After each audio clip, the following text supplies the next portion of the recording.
strikes on the Ukrainian capital in recent months. President Volodymyr Zelensky, who is currently traveling abroad, indicated he would cut his trip short. Israeli air and ground operations are continuing across Gaza, with recent strikes reportedly killing at least 28 people over the last 48 hours. The ongoing conflict persists weeks after a ceasefire with Hamas ended, raising international concerns. The Trump administration has asked the U.S. Supreme Court to allow the enforcement of its policy banning transgender individuals from military service. President Trump had previously directed the Pentagon to develop the ban via executive order. Businesses across the U.S. are reportedly looking for ways to pass increased costs onto consumers due to President Trump's tariffs, according to a recent Federal Reserve report. Meanwhile, China has contradicted President Trump's assertions that active negotiations over tariffs are currently underway.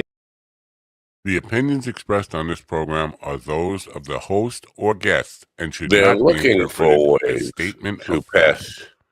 Independent costs on fact-checking consumers. and corrections are encouraged. Can we get a cup of coffee in here, please? Yeah. Let's get some coffee there. Why not? What the hell's going on over there? Nothing. YouTube. Wake up, YouTube. Oh, now you're awake.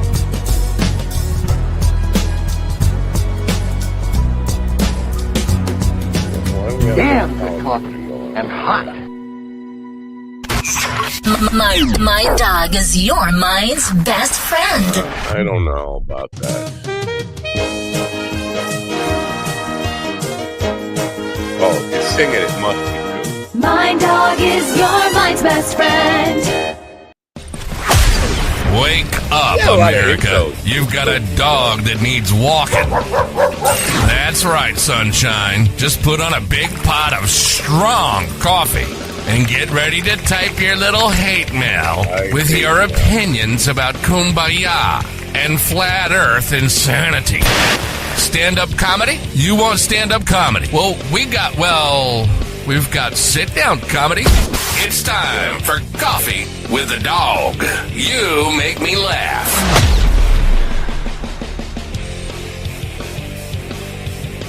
I'll wait for the pan. I feel like they're done. I feel like I'm done. I'm not as bad as I was on. You know, the video adds 350 pounds. I'm actually weighing nothing.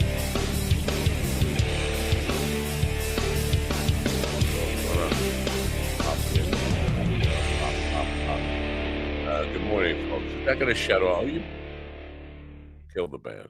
Thank you. Good morning. It's Friday, April 25th, 2025. It's 4/25, 2025. All right. Big deal. What the fuck does that mean? Anyway, today we have a shitty show for you.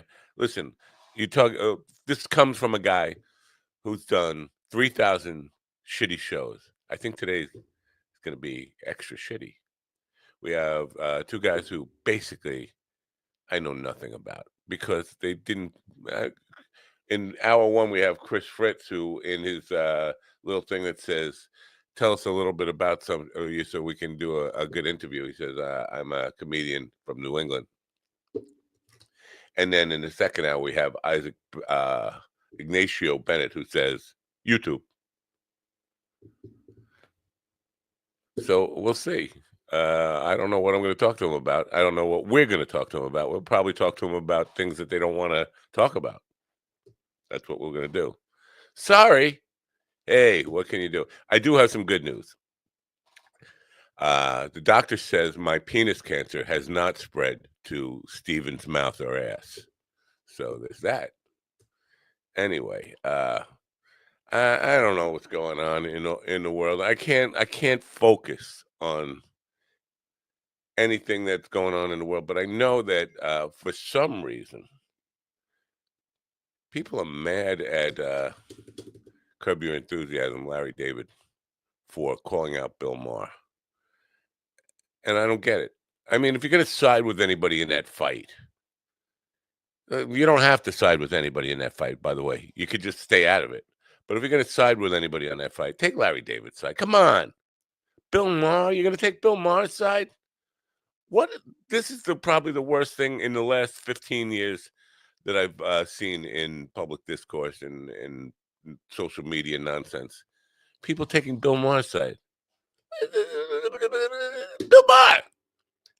I will tell you one more time, and no, I'm not going to tell you about the time I sat next to Bill Maher in 1998, I believe it was, a red-eye flight from L.A.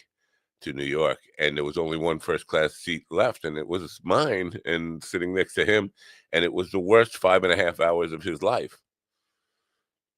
And that's if I was sitting next to Larry David, I promise you I would have been more well-behaved. I would have been a gentleman almost. I know it's hard to believe. But listen, if you're going to, I don't want to get involved in that fight, but if I had to get involved in that fight, I'd take Larry David. Somebody's saying that Trumpers, blue-collar Trumpers who make under $100,000 a year despise Larry David. Somebody on CNN, some bitch. Oh, I'm sorry. Did that come out of my mouth? Every Trumper I know loves Curb Your Enthusiasm. They could quote it. It can quote every friggin' line from it. They used to send, when I had them in my life, they would send me clips of Curb Your Enthusiasm. Anyway, we're going to get on with this awful, awful show here. It's a Friday. I haven't had enough coffee because, again, taking cars back and forth to mechanics. My wife's taking my car again, so I can't go out and do a painting show today. So I'm just in a really grumpy Friday mood. But you're in a good mood because you're almost done with your shitty little job for the week. And then you can get drunk until Monday morning, right? I would suggest, if that's what you're going through, this. Mind Bloom is helping people achieve life-changing clinical and personal breakthroughs, alchemizing both the psychedelic medication, psychiatric care from psychiatric clinicians, coaches, we call psychedelic guides, and a lot of content and meditations and programs into this really transformational experience that, because it's delivered at home, costs a lot less and is a lot more convenient for people to receive. That's fine. Where can I get it? How about sending me a free sample pack? Ladies and gentlemen, in the room with me now. He's back. He's almost back. The little button pushing, cancer mouth and ass boy. Oh no, he's just a blank screen. Oh, there he is. Cancer mouth and ass boy is with us too. In the room with me now is Stephen. My penis cancer is in his mouth and ass. And surprising us this morning with his gracing us with his appearance is Ron. My penis and ass cancer, or if not in his something or other, and also GD. Good morning. Good morning, America. MindDogTV.com. Get 24-hour up-to-date, up-to-the-minute information about the status of Pope Francis.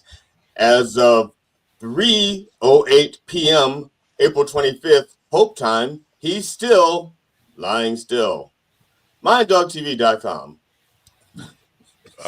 Support your local missionaries and keep an eye on that Pope. Keep an eye on the Pope. Yeah. Do we even know who's in the running? We don't even know who's in the running, right? Do you have a official? Can we? Because I want to go to mybookie.com and bet on the next Pope. Well, don't bet on any black guy. No, there's not really. It's not really like that. There's not really a running. Yeah, this is not the running of the popes. Yeah. The running of the popes. That would be good. Wait, what's going on? I'm getting text messages again every day. It's probably from every cardinal that wants to be on the show to promote get your Pope fried chicken.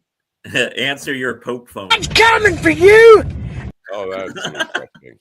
That's refreshing. So I remember yesterday at this time I got my fried chicken thing. Turns out you answered it. No, it's somebody got my email and text message stuff, and it's just been sending it to everybody who's got an SMS list or email list. It's for the last 24 hours, I've been doing nothing but hitting delete buttons everywhere and writing stop in capital letters and texting it away. I get a text.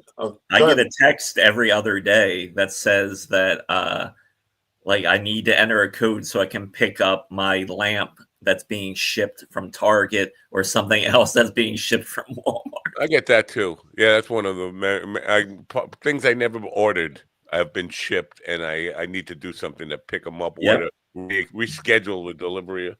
God, these scammers are just. It seems like there's no other jobs, and I don't know that there's no other jobs, but it seems like there's no other jobs. And this is it. I'm just gonna dedicate my life to scamming people. And, but they're pulling themselves up by their bootstraps. They're using American, ingenuity.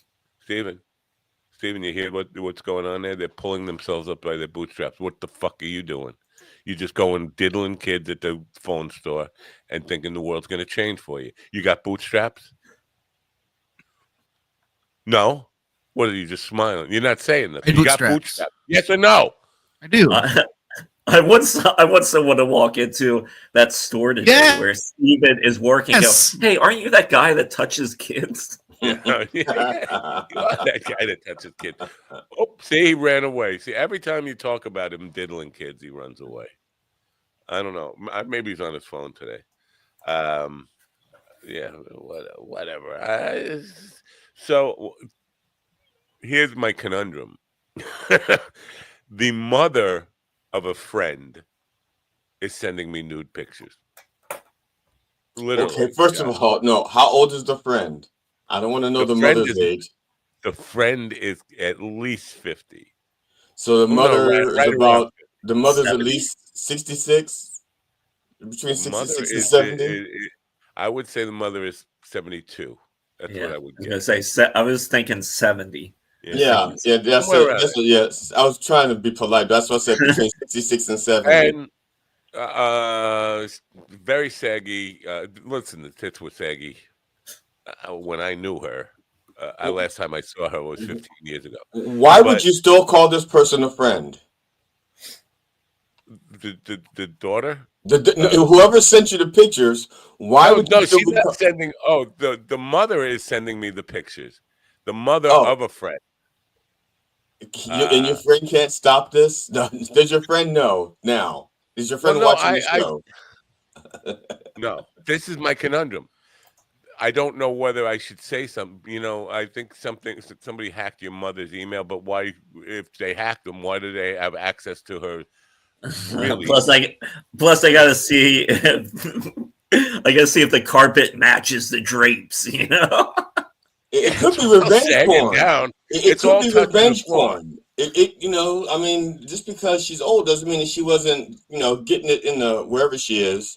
And it could be revenge porn. She broke up with the person or stopped paying for their Viagra or whatever it is, and they're upset. She's a born-again Christian, the mother. I know the mother. I seen the mother naked 15, 20 years ago when she was in her early 50s. So I know that there's been some. I know, Ron. I know, Ron. I know. You're swinging out in Long Island, aren't you? But she got born again, and then she moved to Florida. And I haven't heard from her in 15 or 20 years. And then all of a sudden, these like 6 emails. And I know they're not fake pictures. Can I just say that? My wife got born again last night. So he is risen. Whoa! He is risen. What would you do? Because I know the daughter too. The daughter has. Now, does the daughter have matching tits? I mean, does she have her mom's tits or her mom's eyes? Or the daughter was kind of cute. Okay, hold on. What's kind of cute? I left. Is that a Ron? Wait a minute. Is that a? Go ahead, Stephen. Go ahead, Stephen. Go ahead and interrupt me. I was only talking. I am. I left for 10 seconds. I come back and I come back. I come back to hearing Matt taking pictures of people's daughters and their moms and what's happening. The daughter is older, is twice your age, or 52 years old. It's not like a kid, not your kind of daughter thing. The mother is 70, 72, somewhere in that age, and all of a sudden, in her very senior citizen stage of her life, decides to start sending out nudes of herself to people she's known or people on her email. Well, I mean, I'm wondering if I'm the only one. It's a tough economy, and maybe she's starting an OnlyFans, man. It could be a money thing. The links are. She sends 4 pictures, and then there's a link to see more. It's like I don't want to see more. This is fucking bad. I'm gonna puke already. Seymour Hoffman. Wait, you got pictures of Seymour Hoffman too?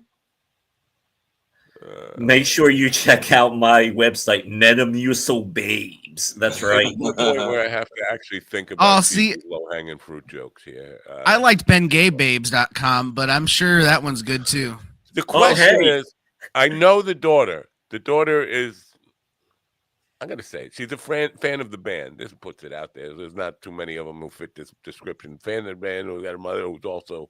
But would you tell the daughter to contact your mother and say either somebody hacked her or your mother's gone off? Yeah, I would, but that's just me. I'm a concerned citizen. I would say, yeah, with the mother being a senior citizen, I would say odds are good it probably wasn't on purpose. Well, the last time I remember having any conversation with her was around 2016. She became a born again, and she on the Trump train. That's what I call schlong division. And here's the thing: she, I don't know, married or moved in with a pastor in Florida.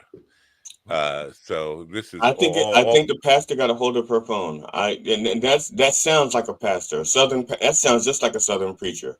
Bless his heart. Really? Jesus is watching in the corner from the cup chair. Oh yeah, make it sexy. Molly. He goes like this. He says, "I won't look," but he can see through the holes. If we have any Rocket 45 fans still listening to this program, and they probably aren't, because that's the stigmata joke. Yeah. You don't have to explain that to me. I got the Seymour joke 5 minutes late, but if there are any fans of the Rockin' 45s listening to this conversation, and there probably aren't, but if there are, they figured out who the hell this is right now, and they're either saying, "Why aren't I getting the saggy tits pictures?" or "Man, chat. Let's tell everybody about it." So, hey, Stephen, can I have that line? The holes through the hands. Yes. Yep, that's all yours, buddy. Just so you know, Ron, it's an old joke, but it's public domain. It's been out there for a long time. Oh yeah, but yeah, I would be an idea for something else. So. I was saying, I'd be hard pressed to think that somebody else has it. Shut the fuck up! I'm talking to Ron. Ooh, they're picking you on. You don't know if you know this about me, but I'm trying to talk to Ron. I don't know if you know this about yourself, but you got my penis cancer in your ass and mouth. I'm only kidding. I don't have penis cancer. It's testicle cancer, and that's really weird. How did my testicles get in your ass? And I didn't even know cancer was. It made a wrong turn at the taint. Rod, you're probably the only one that knows this. Can you put your balls in someone's asshole? You have to freeze them first. You can if they stretch enough. And you gape. It depends on your gape. Hey, I'm embarrassed that I even know the word gape. Speaking of that, I listened to Vic Legina's book. Wait a minute. Speaking of putting your testicles in someone's ass, I was listening. It is kind of Welcome back, Ron. Welcome back, Ron. Back to chapter 2 in Vic Legina, sticking your balls up somebody's ass is the title of the chapter. I read that part. That was an interesting chapter. Okay, guys, we prolonged this long enough. Ron, tell your story so we can bring the guest in, so we can mock him for being an ignorant slut who did not follow any of the instructions. Ooh, James. I just want to say Vic's book was a fascinating look at the world of porn. Fascinating look. Yeah, and it had some very sad moments, especially like when he's talking about his dogs. Oh. Wait a minute, this is the guy that was on the show? Yep. Yeah. Oh, okay. Yeah. And you bought the book, or you I listened to it. I pulled it up on Spotify. I listened to it this week while I was at work, and it's still getting job is listening to porn at work. And guess what? There are a lot of similarities between the porn industry and comedy. That's what I found fascinating about it. It's we all get fucked for almost nothing. No, it's hey, Rob, deeper than that. Whatever his name deeper than that. Was. So, right. Ron, let me get this right. Your first few weeks at your new job is like the last 4 months at your old job. You're spending time listening to books and porn at What work. I've realized is that this job is nice because I actually haven't worked really probably in like 4 to 5 years. So actually starting a job where they actually want you to work is pretty nice. I'm going to do my Steven impersonation now. It's an accident. Jeez. Ron's gonna use that on stage. I'm gonna do an impression of Stephen Ortiz.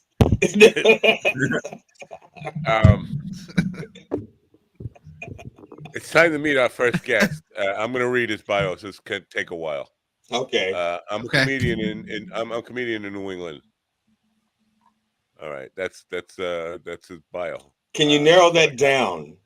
Is there like, can you narrow that down to what region of New England? Good morning, Chris Fritz. Hey, what's up, Mind Dog? How you doing? I'm up. Are you up? Yeah, I'm up. Definitely up. I'm so up. Okay, what part of New England? I'm sorry. I like to do a little research. I haven't had time to do research, and I'm. This is what I was going to say. The New England's kind of abroad. New England's abroad. Yeah, sexy but broad. You got Maine. You got Massachusetts. You got Vermont. You got New Hampshire. You got Connecticut. You got Eastern Long Island. Nova Scotia. Yeah. Way to go. You know them all. Stop doing your impressions. You can stop. All right. Where the hell are you? I'm in Maine, so. Okay, what part of Maine? Maine's a big state. Central Maine, East Coast, Bath, Wiscasset, or what part? Winslow, looks like Augusta, Portland. Portland, you know your stuff. Way to go. Well, you know why? Because he's been in prison in Maine. No, because he was around when the states were made. No, it's because GD's a trainable. That's what he's. Yeah, so Maine, I guess, Maine qualifies, right? It's not really not like New England or New England. They don't have chowder. Do they have chowder? Yeah, we got plenty of chowder. We got lobster. We got seafood chowder. We got lobster. So, all right. So I don't have any links for you because I don't know if you know this about Chris Fritz. Do you know this about Chris Fritz? That there are, if you Google Chris Fritz, you are going to get 100 pages of Chris Fritz, and 50 of them will be comedians. So I don't know. I have any links for you. Where people go to learn about you? You could put it.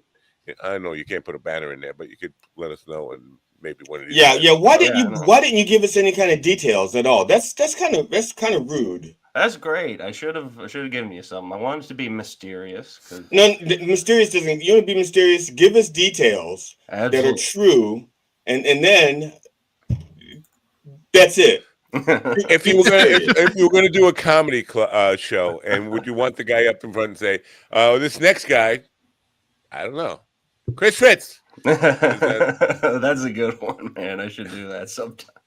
Don't. I don't know, man. I'm gonna tell you, if you get a host, well, first of all, how long have you been doing comedy? Because you may not ever get a host. No, how long have you been doing comedy? Since 2017. So. Wow. Damn, you should know better. 8 years? Better, yeah. You should know better. You should fucking know better. Yeah. Okay, guys, rip into his ass. He should know better. He's not a 6-month rookie. We don't have to be nice to him. Rip into him. Rip him. He's too old for me. You actually have to take some abuse from G.D. Fenderson, which is really weird because we used to just like put whipping and chaining him and tell him to go out and pick some cotton and shit. And now you have to take abuse from him. So congratulations. The roles are reversed. They are reversed. Yeah. So I'm assuming that being from Maine and you are a little bit familiar with Bob Marley, not the real Bob Marley, but the comedian. Heck yeah, man. He's awesome. Met him several times. Done a lot of work with him. Wow. He's a great guy. Tell me about this guy, Bob Marley, who's not the Jamaican Bob Marley. Not the real Bob Marley, but the comedian Bob Marley. The comedian Bob Marley, yeah. He's basically kind of like the Maine guy. He just talks about being from Maine, has a real thick Maine accent. Yeah. I love doing He's my main man. He's main man, yeah. He's the main man.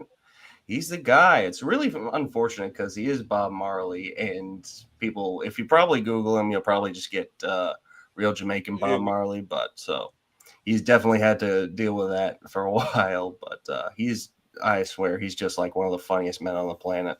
I swear. Now, okay, that's a stretch, but okay, you're losing me minute by minute. I mean, I thought I was giving you a chance to win me back because I really don't like guests that do not give us information. It makes our work hard for us. But you had me. You were winning me back. You had 8 years. I was willing to accept the fact that But now Bob Marley is not the funny. Okay, he used to be really good for a Maine comedian. Okay, for a Maine comedian, he was really good. But then after his first 2 years, or maybe 3 years of his, everybody knows somebody with a pickup truck and his mannerisms, his mannerisms. Then, and I don't even know if he uses that term. That's what I call them. It seems like he started running out of material because he's like run out of people with pickup trucks in Maine or something. I haven't paid attention to him for like maybe 2 or 3 years, 4, 5 years. Let's be honest. 6 years. You haven't paid attention to him since the last time I saw Jeannie. I mean, that woman's tits. Yeah, who knows? Maybe he just didn't survive COVID, and maybe he's just old and tired, and his kids are just annoying him, and so maybe he's kind of out of it. So maybe he's just kind of staying up here in Maine, and not really going on these awesome shows with you guys. So. All right. Yeah, he's a real great guy. So before, wait, hold on, man. You were in my, we're in Maine. My show here. Because we're in Maine. These are my stomping grounds. Okay, this is Maine. This is where I used to be relevant before COVID. Okay. Nice, man. Used to be imprisoned here. Yeah. My wife is from Maine, and so I used to perform there on a regular basis before COVID, and the places that I perform. It seems that I'm not going to mention Kobe College by name because I might be rude, but they bought a lot of places that were struggling, and they turned them into their campus. They just made their campus humongous, and so I can't perform in the place they used to perform. And so I'm not mad. I'm not bitter. Fucking Kobe College. But good man. So do you do the Portland Comedy Festival up there? Do they have one there? Is that the right Portland? I'm on the wrong coast. Absolutely. There's one called there's one festival called the Portland, Maine Comedy Festival. Every summer, it's run by a guy named Ian Stewart. He is absolutely insane, and it's just absolutely great. You can get a lot of just different comics from across the country, and it's just amazing. There's actually a legitimate scene here in Portland. So yeah, my friend actually performed there like 2 years ago, and he said it was like one of his favorite festivals that he's performed at and been a part of. Yeah, it's really fun. I would not think Maine is the hot spot for comedy. When you talk comedy, Maine doesn't even come into my consciousness here. I know. We're kind of like an afterthought. People don't really think like Maine exists or like it's a real place. But like we think most people just think that Stephen King made it up for like his books or whatever. And like that's where I have a friend who's a chef in Maine, and she has a very exclusive restaurant. So, but that's all. That's the only reason I know Maine is real, that it really exists, because I see pictures of her restaurant. So what do you do? Are you a joke teller? Are you a storyteller? Tell us about your comedy. What do you do? I'm definitely a joke teller. You're a prop comic? I wish I was a prop comic. No, man. I just really love jokes. I love like one-liners. I think one of my greatest inspirations is old school inspirations are Mitch Hedberg, and right now I just love a guy named Anthony Jeselnik, and I love Jimmy Carr, and I'm definitely just into the whole just telling one-liner jokes. Yeah, man, it's so funny, man. Well, Jeselnik isn't a one-liner guy, though. He's getting better, yeah. Jeselnik is so very good. He's the best guy. So he's definitely offensive, and he just. Are you dark like that? Or are you? When I say dark like that, I don't mean dark like GD. I'm talking about dark like Jeselnik. Talk like Jeselnik. Can I do an impression of that guy? No, he said dark like Jeselnik. Dark. Oh yeah. Not. Oh, dark. morbid dark, like ugly dark, like pedophile dark, like one-eyed dark. Oh and yeah, beating definitely. kids up with your glass eye or whatever. That's definitely me. And That's 100%. are you working steady? I mean, are you performing weekly, nightly, Absolutely, monthly, weekly. yearly? Yeah, coming Weekly? up. Yeah, coming up. I'm doing like a charity show in Rumford for my friend Zach Calden. It's this guy. He had his entire place burned down, so they're setting up a relief show for him. So doing a charity Was it a show. comedian who didn't get on, who couldn't get stage time, ran into a gatekeeper and burnt the fucking place down? Is that what happened? That sounds like it, man. No, I think it was like a real accident. But yeah, that sounds If like. I were a cop in Maine, wish that would one. be the first place I would go. Like, who didn't get stage time here that thought they should get, and probably half the state, right? Half the state thought they should get stage time there and didn't. So yeah. Now, how long can you do? Can you do an hour? Can you do 20 minutes? What do you do? How long? You never ask a man how long it is. You ask him about his girth. Length I doesn't think he's matter. froze up. I'm pretty sure he's froze up. Or he's trying to poop. Maybe. Did I give him? Did he catch my testicle cancer? Possibly. I don't know how. I'm just going to empty into a bucket. Let him know next time he freezes, not to freeze on that shot. That's kind of eerie. No, that's Hey, good. listen, Yeah. when he's done either Let's shitting all or do being it. Hold froze. on, everybody freeze. I wanted. Oh, I wanted to take GD, a since he's screenshot of gone, are you okay, buddy? Yeah, Need I'm a fine. hug? No. Why do you think GD needs a hug? I saw you put that in the chat room. Just seems a little grumpy. I'm not used to seeing this side of the big brown haven't bear. been around. Obviously, I don't know where you've been the last year and a half or whatever, but this is the GD I've always known and hated. No, it's not. No, I how should I put it? I have, despite. Oh, our guest is back. We'll talk about him when our guest is here, so I can talk about our guest behind his back. No, I'm just kidding. So, You no. can talk about him. You can talk about him in front of his back. You're just talking about being your dark. What was he talking about? The jokes, the Jeselnik, style of comedy. Yeah. Yeah, he loves the. All right, go ahead. Now I cleaned the plate off. You ready to? Oh, you froze him again. Oh, there he is. Did I? Yeah. No, he's not frozen. What are you on the phone? Are you on the phone? Is that the problem? No, I'm on my desktop. Wow, and your desktop froze up? I swear. Interesting. So now, where do people go to find it? Because I don't know. I don't have a link. Where should people go who want to follow you and support your comedy? On YouTube. My YouTube channel is called CHF Media Group, and on there, not intuitive enough. People are not. Wait a minute. Like they were going to look you up. Did you say CFH? CHF? CHF. VHS. Media He's on Group. VHS. Yeah. Okay, I'm sorry. You said media group. You couldn't have put that in the thing that you have like a media group or something. I'm sorry. If you want to win me back, you're going to have to pull some strings and get me on the Portland Comedy Festival. I mean, that's, without me paying any money. If you want to win him back, the question I would have for you is why. I've been trying to get him to have this kind of attitude about me, so he just leaves me alone. But every day he shows up.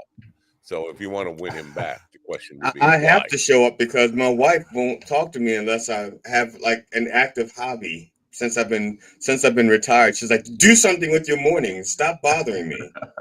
I know. Why do you think I do this show every morning? So you don't bother my wife? Yeah. Yeah, exactly. Same reason I'm here. All your wives are just, and Chris, I hate to break this to you, but your wife has been sending me titty pictures. I don't know why. Oh, great. Yeah. Yeah. And they're looking she like does that from time to time. Should I share that? She does that from time to time, yeah. Are you a married guy or what? Are you single? What's your story? Nah, I'm single, ready to mingle. Gay? Can I find those chicks? Yeah. You gay? Yeah. Steven, we found the love connection for you. What do you? I'm not having trouble finding chicks. I don't know what. Yeah. Oh, So sorry. in Portland, Do you need a hug? Are you in the Portland area? What area are you actually in? Yeah, definitely in the Portland area. Yeah, definitely. Okay, so you downtown actually have Portland. black people there. You're not like Central Maine where they have 12 and they're all from Somalia. Where they get black people from in Maine? I didn't know. Where would they get them from? You know? Yeah, well, in Central Maine, they get them from Somalia. Wow. Yeah, the Somalians, they have a very vibrant community here. So we got a lot of Somalians here too. Yeah. Wow. Okay, yeah. Like it's I really didn't know they were allowed to intense. leave Yeah. Central Maine. I'm surprised. They're like, Are you harboring any is there? pirates? Yeah, they're allowed to leave. Should I send ice to your house? And I don't mean ice. I mean. So is piracy Yes. legal in Maine? Send ice. Is piracy? Yeah, I think so. Now, I'm pirating all the movies, man. Here's the thing. Sorry, GD. Oh, I didn't say here's the deal. I said here's the thing, so I don't have to pay for that one. No. But you plan on staying married? 'Cause the problem is when you're a young person in show business, being married is like having an albatross around your neck. Don't do it. It's gonna kill your career. You got to get rid of it. I got people who could take care of her. And get but that. Okay. So is the plan to stay single? Yeah, for the moment, and really awesome hot chick comes in and sweeps me up. Yeah, hot chick. No, you're a comedian. Yeah, you're gonna get some ugly fucking bar hag. No. Because women like men who can make them laugh. Yeah. Oh, dude, I tell you what, I put that in the bio on the dating apps, and you know what they really that like? shit works wonders. Men who can pay for an apartment. That's what if you make them laugh enough, they'll pay for the apartment. You make them laugh enough, they'll pay for the apartment and like it. Yeah. Hey, of course, I can only say this because my wife is not home. She's on an airplane. She's not watching this episode. I was just about to say your wife is at home, is she? No, she's on an airplane. She can't watch it or anything. Matter of fact, we're deleting this episode. By the time her plane lands, this episode will have not existed. Matt, I marked a B. I'm going to go ahead and send this to his wife when he's not bothering her in the morning. And all right. You're performing this weekend. You got a few minutes on stage, upstage time for GD to go up there, right? Absolutely. I do that all the time. Plenty of open mics down here in the city. Plenty of opportunities to do it. Yeah, you probably can do it like pretty much every night. You comedians and your open mics, I don't know how you do it. You can't get me to leave my house if I'm not getting paid. I won't leave this chair if I'm not getting paid. I won't even get in this chair if I'm not getting paid. I don't wake up if I'm not getting paid. I guess so.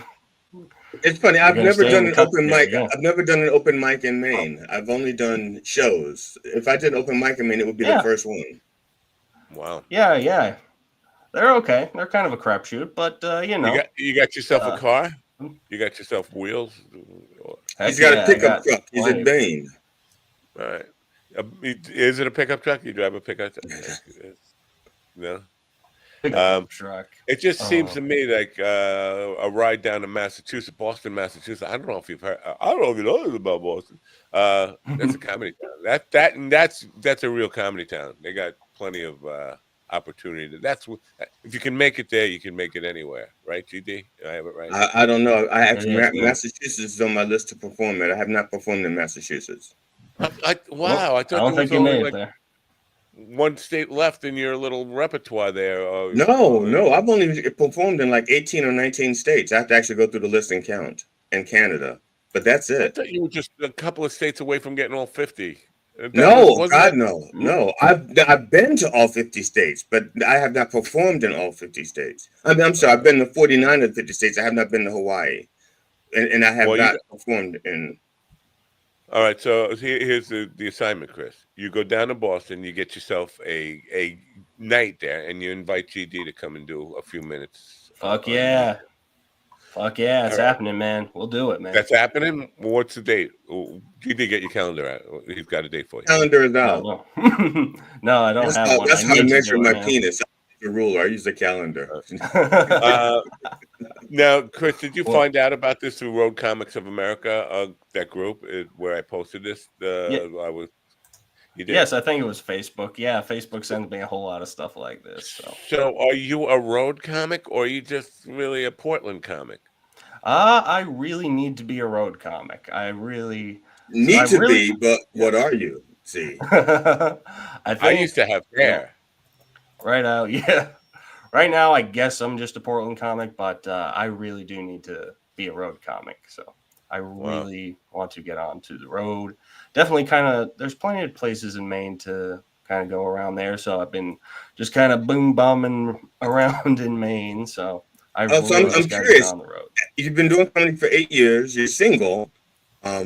So why haven't you taken the step to be a road comic? Or I'm not saying I want you to live on the road, but I'm just saying get out of Portland. I mean, he's absolutely right. If you know what, and if you have any, because the competition in comedy is so fucking fierce. There's so many people out there. You got to hustle. You got to not just every week. You got to be out there every night looking for stage time. You have to go to the park and busk stage time. You got to go to the supermarket and do 3 minutes in the produce aisle, which I do every Saturday. And then I go to the dairy aisle, and then I go to the deli, and here's the deal: you got to get between the beer. You did it. You said, "Here's the deal. You owe me $5." I know. But in between the beer and the pharmaceuticals is where you're gonna get the best bang for your buck in a supermarket. I found this out the hard way. Heck yeah, man! And the condom aisle that you can and where they keep the maxi pads. That's Yeah. That's where I get my best laughs in that little section, the intimacy aisle of the supermarket. He gets a laugh because he sees all the women he'll never ever be able to get. I don't know what kind of supermarkets you're going to. What are you talking about? You don't have an intimacy aisle in your supermarket? Not in the Stop and Shop. No, very wholesome place. No fucking going on there. No condom. No. What? What kind of place doesn't at least sell condoms? Condoms. Y'all walking around with the clap and blue waffle and market? No, yes. CVS, you go to for the condoms. No, I want to go to the store and pick up. I want to go pick up chips, beer, pop, and condoms. Yes, that's all at one time. That's one of the things I love about Maine. Maine is one of those states where you go to the supermarket and you can get your basic liquor. You can't get your hard liquor. I got a question for you. In Maine, do they at like the Walmarts? Do they lock up the condoms? No. This is a legit question because at like my local Walmart, they were locking up the condoms because they're like, it's people are stealing them. But now all of a sudden it's unlocked and open all the time because I think ours. But they want people to have. Here's the deal. Ours, they don't lock up the condoms, but they do. Here's the deal. I'm just putting money in these cups over there. Here's the deal. He's getting rich over there. Yeah. I figured it out. I'm like Columbo. One more thing. The manager of Walmart, his daughter is a slut. Gonna get. Do you have her number, by the way? Everybody does. A couple there, man. I have an email from her. Hold on, I'll pull it up. Okay. I think that was Walmart. Hey, shut up, John Beavers, you fucking dick. Anyway, so Chris, all your family is from Maine and stuff. I mean, you're not a transplant. Your family's been there. This is the only state y'all lived in. You haven't stepped far from the gene pool there. It's Maine. Yeah, absolutely. The reason why I'm asking is because the climate in Maine has changed. I mean, I know like 20 years ago, there were no houses with air conditioning units in the windows, I think. It was like, because it was the summers, it was like, if you got 72 in the summer, that's like a heat wave. Yeah. They may have ceiling fans. But now I've noticed air conditioning units and central air in Maine because it's getting hotter and hotter and the winters are getting... Are you tired of hearing the old folks complaining about it yet? and also, are the Republicans there admitting that there's climate change now? Okay, the Republicans aren't admitting that there's climate change. They live in a friggin' fantasy world. So yeah, it's definitely getting hotter here in Maine. The summers are actually still really, really good, and winters will just kill off all the old people. So Those old people, they definitely have a lot of reasons to complain. God GD, hates the Matt, you guys lazy. want to go visit Maine in the winter? Well, No, you'll die. My wife used to joke that Maine has 4 seasons: mud season, black fly season. I can't remember. What are the other seasons? I forgot now. There's mud season, Ice and winter, snow. Okay. winter. Yeah. Yeah. Go ahead. Here they are. Here they are. There's almost winter, Almost. still winter, and road construction. Those are the 4 seasons in Maine. So why do you stay there? This is to me. You're single. There's nothing keeping you there. I would move to Bisbee, Arizona, if I were you. Absolutely. Bisbee, Arizona. What's in Bisbee, Arizona? My friend Tom Kanopka is there. Doug Stanhope has a cult of comedians down there, and comedian wannabes down there, and a club, and the trailer park, which has shows on live shows outdoors. What's the name of the trailer park there, Stephen? You remember the name of the trailer park down there? That's I think it's called Face Up, Ass Down. No, I don't know. That's Stephen's morning. Doug's place. I forget now. I guess I have dementia. Doesn't Stanhope live out there too? Yeah, but he's not. He's never there. He's on the road. Okay. He's, Well, that's true. Yeah. Yeah, he's in Maine, where the comedy scene is just thriving and booming. And how's the gay porn? He's frozen. I don't know if he can hear you. Oh my God. Or maybe he can hear you, but he can't answer. That was the test to see if he was frozen. To ask him how the gay porn production was going, and if he didn't answer, I know. Finish inside me. Yesterday, because when you were talking about Marley, it reminded me of this. Yesterday, I went. Which Marley? We were talking about both of them. I went to Weed World. Oh, that Marley. Right. And my wife asked me, I said, I'm going out. I didn't tell her I was going to Weed World. I said, I'm going out. You need anything? She said, are you going to Walmart? I was like, why the fuck would I ever go to Walmart unless there was a gun pointed at my head? I've never been to Walmart on my own. The only way I've ever been to Walmart is she brought me there. Chris is back. So I don't know where that came from, but I had some video of, because they're giving away a free trip to Jamaica if you smoke enough weed, I guess. Yeah, we're in that, man. Are you a weed smoker, Chris? Heck yeah. Every time. Is it legal in Maine? It's legal? It's legal. It's recreational. It's legal. Like, how we long have pot has shops. it been that way? I think since 2020, but since then, there's pot shops on every corner. I swear to God. You got Poospatucks up there? You don't even know what a Poospatuck is, do you? No, what is it? It's an Indian. Indian, yeah. Yeah. Wow, that was savage. Yeah, it was. It was savage. Like, oh yeah. All right. Yeah. So they're giving away a trip to. When you mentioned Marley, I wanted to show the video I took last night. Now I don't think it's anything special. You've seen Weed World. Well, last time I had a video from there, but I do have some footage. I want to just review it because I haven't looked at it. So let's all look at my dopey footage. Let's all go to the movies. How about that? Let's all go to the movies and spend way too much cash. 631 496 6464. Phone number out there. It's a garage. Look at this. It's open to the street. Monkey treats. Racist. Whoa. What's a monkey treat? Yeah, that's racist. Whoa. Can that guy hear me? Hey, guy. Hey, what guy? Hey, Mr. Tippy. Mr. Tippy, what's a monkey treat? Put the phone down. This is the guy that told me that weed smelled like bad, stinky feet, and that was a selling point for the weed. Let me remove. This smells like onions. So Matt, what are monkey treats? Monkey treats are like little banana-shaped fucking weed edibles. I don't know. Wait a minute, you took a picture of something and you don't know what it is? I do. I think I got a better picture of it somewhere. Where's the other one here? Is this it?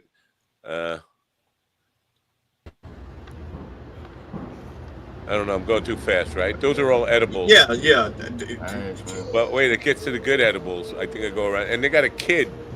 They got a little kid working behind. Matt, remind me to never let you shoot my Look, home all porn this stuff. videos. Oh, hey, cool.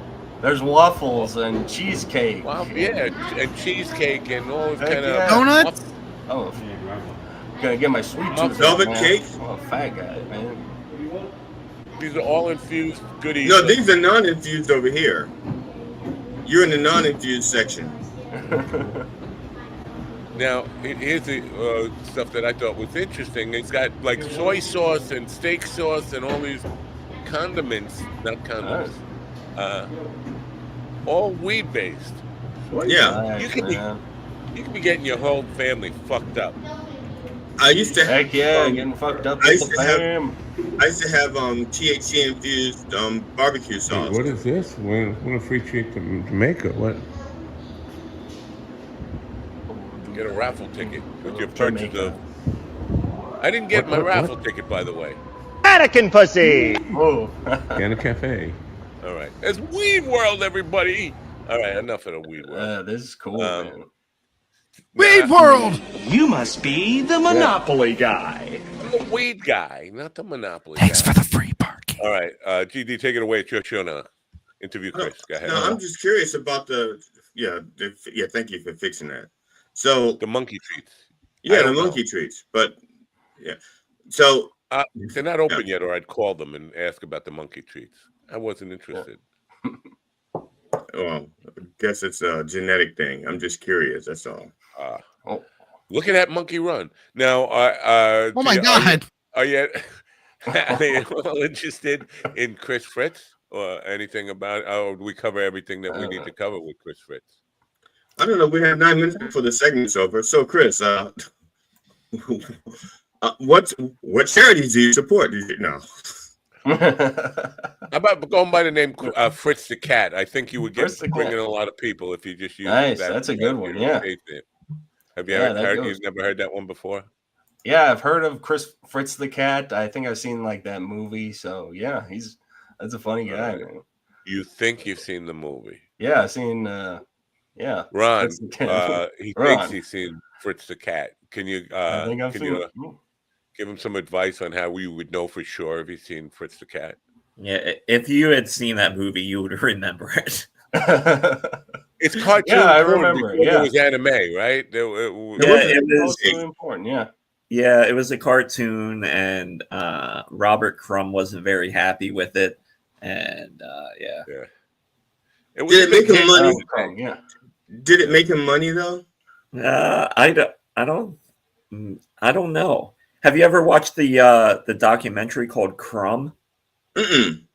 It's probably like fucking 15, 20 years old now. Check it out. It's pretty fascinating. It's called Crumb. It's about him and like his life it's a wild ride. Yeah. Wow. Okay. So, Chris, do you watch a lot of porn yourself? Oh heck yeah, every day, man. All the time, Really? every day, man. What are you into? Because there's lots of genres of porn. Now, what was the one that I was surprised about the other day? Do you guys remember which one? Uncles and nephews. Uncles and nephew porn. Wow, Uncle and nephews. Yeah. Oh my God. Hey, Uncle. Hey, Unc. Want to go? Wait, Ron, Wanna go, Tom? you're here, so I can ask you real quick. You that is a category, right? Uncle nephew porn. It has to be, right? Porn. Oh yeah, for sure. I would. Like it'd be no different than nephew aunt porn or aunt nephew porn or anything like that, right? There's incest porn, so why not? Yeah, I mean, so I don't know. That's the rule. It's weird that incest porn is not as offensive to me as uncle and nephew porn. No, you just don't like porn. Is like wow. Yeah. I don't know if you know this about Willie, but yeah. But here's the thing, though.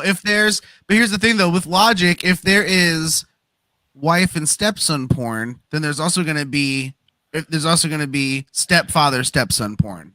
So I know there was this like I don't know, I wouldn't call it cuck porn, right? But where guys make their wives do porn and then they film it or something like that.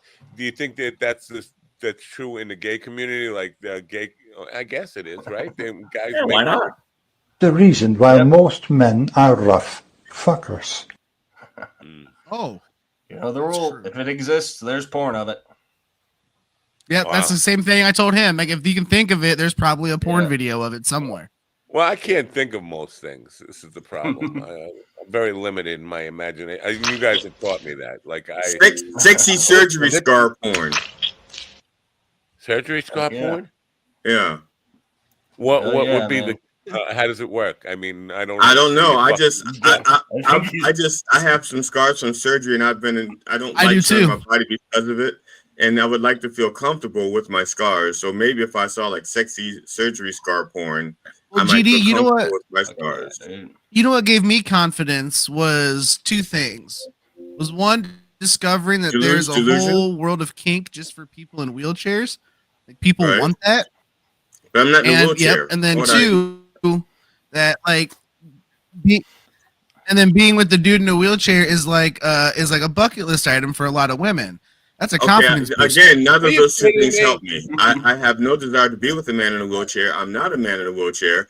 I don't even have a bucket list that includes any of those things. No, I'm just saying you didn't help me at all. Thank you. Thanks. No, I'm saying those are my. Thank you for playing. No, those are my confidence boosters. Which means what I'm saying is there's probably a market out there for gimpy ex-black strippers with surgery scars. You forgot geriatric, because that's a big part of his condition is geriatric.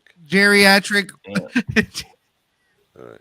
Yeah. You know, there's got to be a market for it. I know. I know I'm old, but tell us about the time when you were, because this is in I looked this up and it's on the web about you, and I don't know if you know this about you, but the time you were a young boy and you went to buy a phone and some fat dude in a wheelchair just molested you. Absolutely. Oh my God, that's not something that happened. Chris, what did I tell you would happen if you told? I will kill your family. I'm telling. God damn it. It's because he knows he can outrun me. Bullshit. I know. All right, Chris.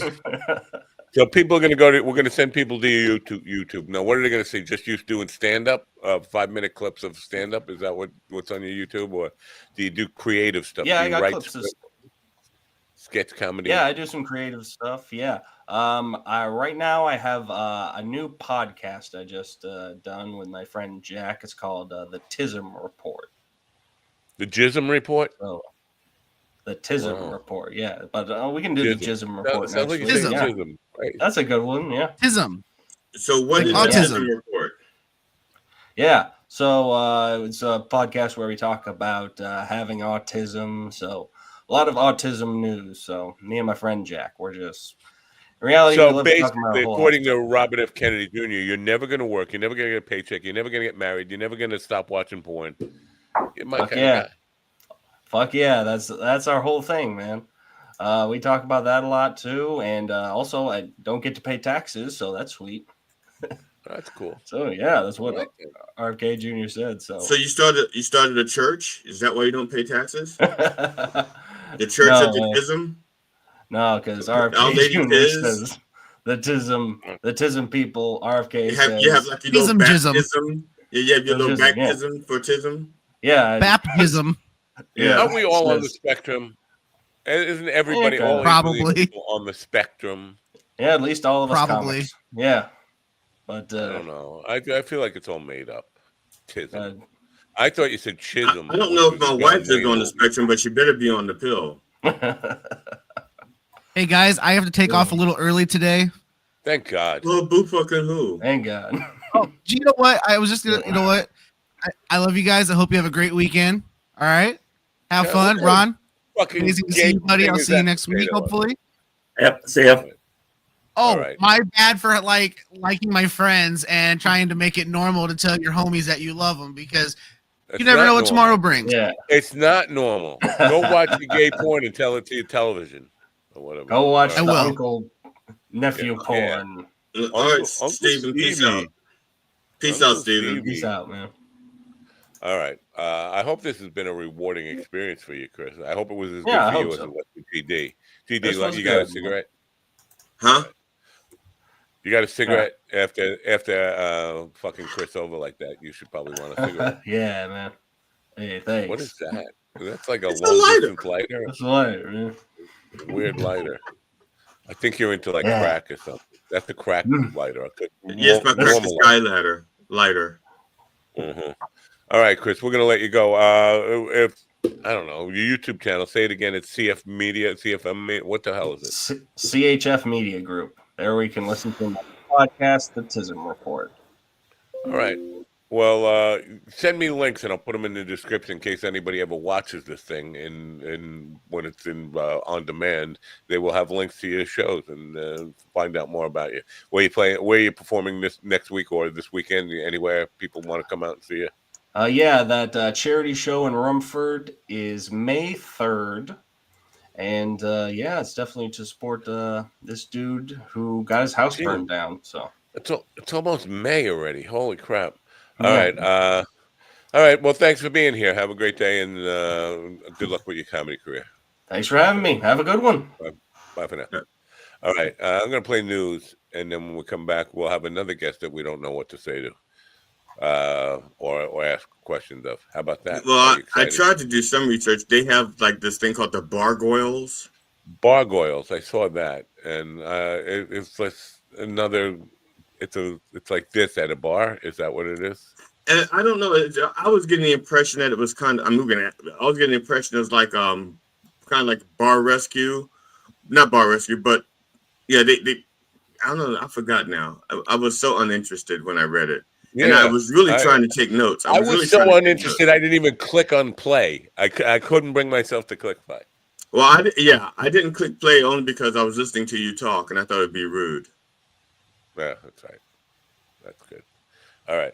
Let's hear some news. Now, there was something in the news that, I don't know. It wasn't Pope stuff. Something was making me say, that's interesting. Oh, DeSantis is, when DeSantis, it's funny. A year ago, DeSantis's wife started this hurricane relief charity. And DeSantis was like pushing people toward donating to that to help the people in Florida. Even though they already have the Red Cross and FEMA and everything else to help the people, she had to start another charity. Thank God. I remember now. I was going to, okay. You're doing this. Have you been hanging out with Don Jr. and snorting good coke or something? No, I had the thing. The Reverend asked me to help him write a sermon, and I forgot what the topic was until just now. Yeah, the Reverend. Okay. So when he started this charity, the first thing I thought to myself was they're going to get in trouble because which is just for laundering money. Sure enough, they're being investigated because he filtered like $10 million to her charity through government funds, and $8 million wound up back in his campaign coffers. So nothing's going to come of this because Pam Bondi loves Ron DeSantis. Right? Or I thought. Yeah, but still, there's still what's that thing called? The time before crime is no longer a crime. Statute of limitations. So maybe there's still time to punish his fucking ass. But if nothing else, it could ruin her bid to be governor of that state because she's running for governor, which means we could wind up with Governor Byron Black guy, which would be worse. Wait, who's running for governor? DeSantis' wife was running. I thought you were talking about Pam Bondi. I was like, wait, she just got an attorney general thing. She seems to be loving her new Goebbels in charge of the SS type of. I couldn't see her leaving that. All right. No, I don't think she can leave. Let's listen to because there's something in the news that I wanted to say. That's just stupid, and then move on. Okay.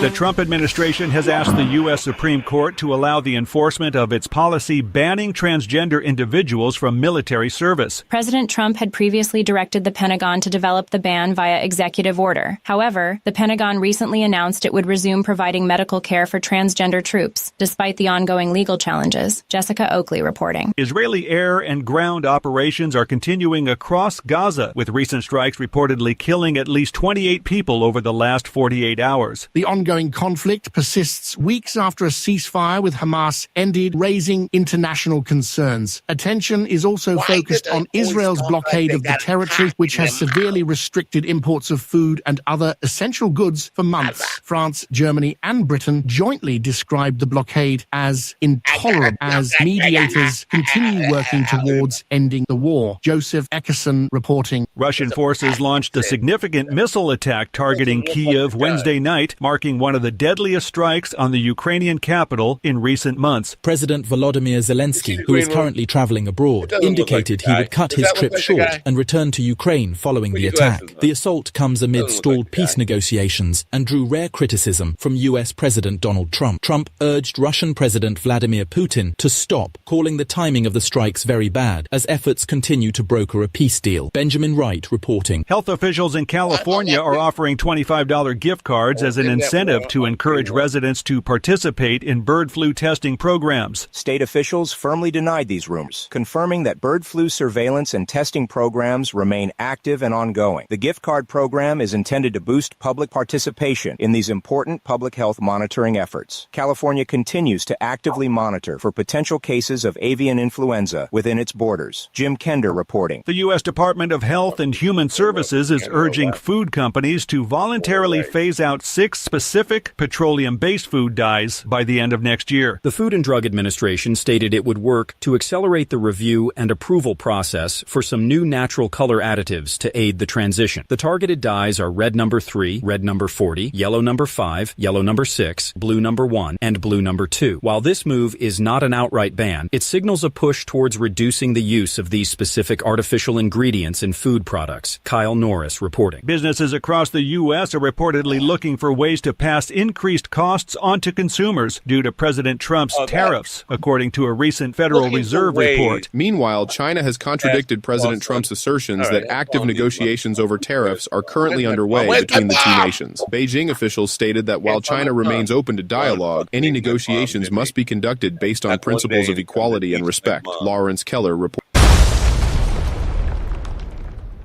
I'm so fucking tired of people talking about Trump talking about things. You know, that's not news. You know, because the man's a fucking idiot. That's not news because he said something, unless it affects something. You know, he's a fucking idiot. But what did I fuck up? I don't know. I still have. I don't know. That's our president. Looking for ways to pass on the cost to consumers. What the fuck? There's one way to pass on the cost to consumers. You raise your prices and make them pay more. Well, we're looking for ways. Well, the other way is to leave the price the same, but you raise the price per pound. So yeah, a bag of chips is still, let's say, 99 cents, but instead of 4 ounces, you're getting 1 ounce. Well, no, they just raised the prices. Like that's what's happening with Frito right now. They're like, oh, you know, like in the past, be like, we're going to do this and this and this to drive sales. They're like, no, we're just going to raise prices. We're going to start charging by the chip. Yeah, because people aren't buying potato chips and they're not buying. Well, you know why? Because the regular size bag is $10. It's like, exactly, and that's why it's potato chips and like Starbucks coffee. That shit is taking a hit. Everything's taking a hit. The family size Wise potato chips.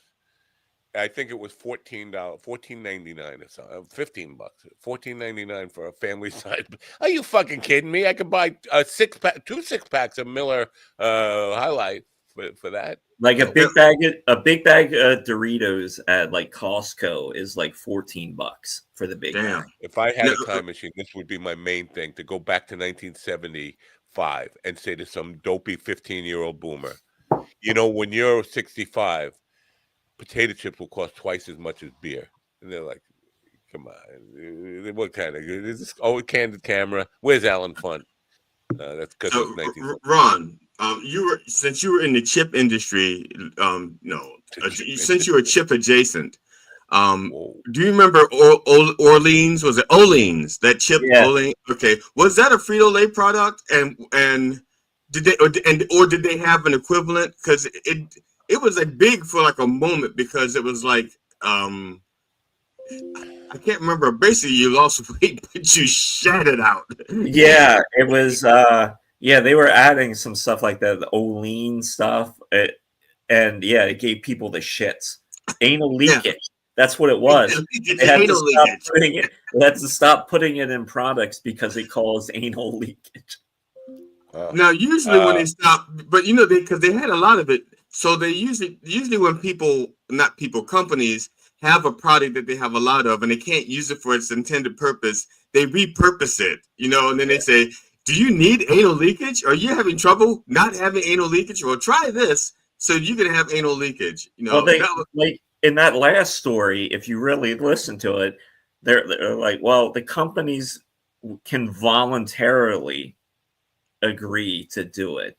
So essentially what's going to happen, everything will stay the same, and a company will produce one product with a different dye. They'll do one product line, be like, we'll try this, and the sales probably won't be great. Then in a year or two, it'll be phased out, and no one will even. Well, I don't know if you remember this, Ron, but M&Ms, when I think it was red dye number 5, when they first found that caused cancer, they took it out. Wasn't that a Lou Mambo song, Red Dye Number 5? Whatever, yeah, that is. That was a Mambo. Yeah. Well, I'm sorry, go ahead. I said, but the red, when they took it out, whichever one it was, they took it out, and red M&Ms weren't as bright, and people lost their shit over the red M&M not being as bright, and they actually stopped buying it for a while because of that, but they came back around, And same with pistachios, because we were the only they country. Were white pistachios, right? Yeah. Well, pistachios are naturally ecru or tan. I know. And we were the only country that bought red pistachios. They only dyed them red for us. That's so fucking weird. And then you'd walk around with red fingers and red lips, and why? We were the only country that everybody else ate pistachios their natural color, brown. We were the only country that ate it red. Well, and what makes all this stuff is funnier is we want to ban all these dyes and shit while they're loosening up environmental protections to dump shit in water, and it's like, what the fuck are you? It's just moron. That's where the dyes are going to wind up. They're going to wind up in the water, and we're going to have real rainbow trout. All the color is going to be inside and out. Make sure you check out the Pacific Ocean today. It's colored by red dye number 5, and Saturday it's going to be yellow 5. Your orange is now blue. I just want to point out that we had somebody in the green room who it did not look like the guy on the poster there for the program. It said Isaac Ignacio. The name was right. Yeah, the name is right because there's a bargoyles like 3 people. But he ran away when he heard that we were idiots. We figured out we were idiots, and he left, and he might not come back. And I'm kind of brokenhearted about that. Not really. Well, maybe he's since we didn't. Well, you acknowledged him indirectly, but since he's maybe thinking I'm early, they're not talking to me. I'm early, and he checked out to come back. Say 10:15 and 9:15 and 10:15. That's when. And I understand you want to log on a little early, make sure your shit's working. Yeah, but and you some should people do that. just way responsible adults do that. Yesterday, because. Well, what I wanted to talk about in the news there, that transgender ban in the military. Mm-hmm. I don't understand. If they hate transgender people, wouldn't you want them in the military so they can get killed if you really hate them? Put them on the front line. Yeah. Put them all in infantry. What is this all? I mean, why do they have such a literal hard-on for transgender people? Are they Jim Norton? Is that why they have easy target? It's an easy target. Yeah. It's like 1% of the population, and it's just easy. They don't have a lobbyist. The military has a tough time getting anybody to work for them now. It's not like the draft, and it's not like 9/11 where people would just sign it up. It's kind of hard. So we take anybody you can get, right? I don't understand. Like my thing was the military to take terminally ill people, offer each one of them let's say $1 million to their heirs, not to them, but to their heirs, and you give them the missions that you don't want your good soldiers taking. So like your Navy SEALs will all be the terminally ill. So they go in, they don't expect to make it out. they're going in. They're a suicide squad, basically. We drop them in, and they drop their bombs. They do their anthrax, their biological warfare, and then we let them out. All right, now we got somebody named Corporate Nick. Yeah, he's one of the 3 people from the Bargoyles. Oh, he is. He's one of the 3. So I think if I got it right, if I got it wrong, then I'll be get all the Bargoyles at once. Oh yeah, we got Isaac Ignacio Bennett is back. Let's say hello to him now. We don't have room for 5, do we? Do we have? Oh, of course we do. We have room for 5, and we could say hello to these Bargoyle guys. Now, good morning, Bargoyle guys. Yo, what up? Good morning. Good morning. All right.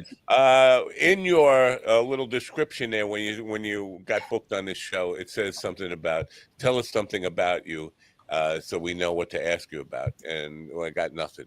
Oh, nice. Yeah, that was definitely my fault then. My bad. Shit. I do not read the description. I'm dumb as well. What's up? Isaac? Hey. That's fine. Well, our previous guest this morning also had that. So this is usually we never get that, and then to have it twice in one show is unusual. So tell us wait about a minute, Matt. I just have a question. You got the memo to both wear gray hoodies, but you didn't get the memo to give us a better description of what you do. Yeah. No I didn't memo know we were for the supposed to hoodies. come back today.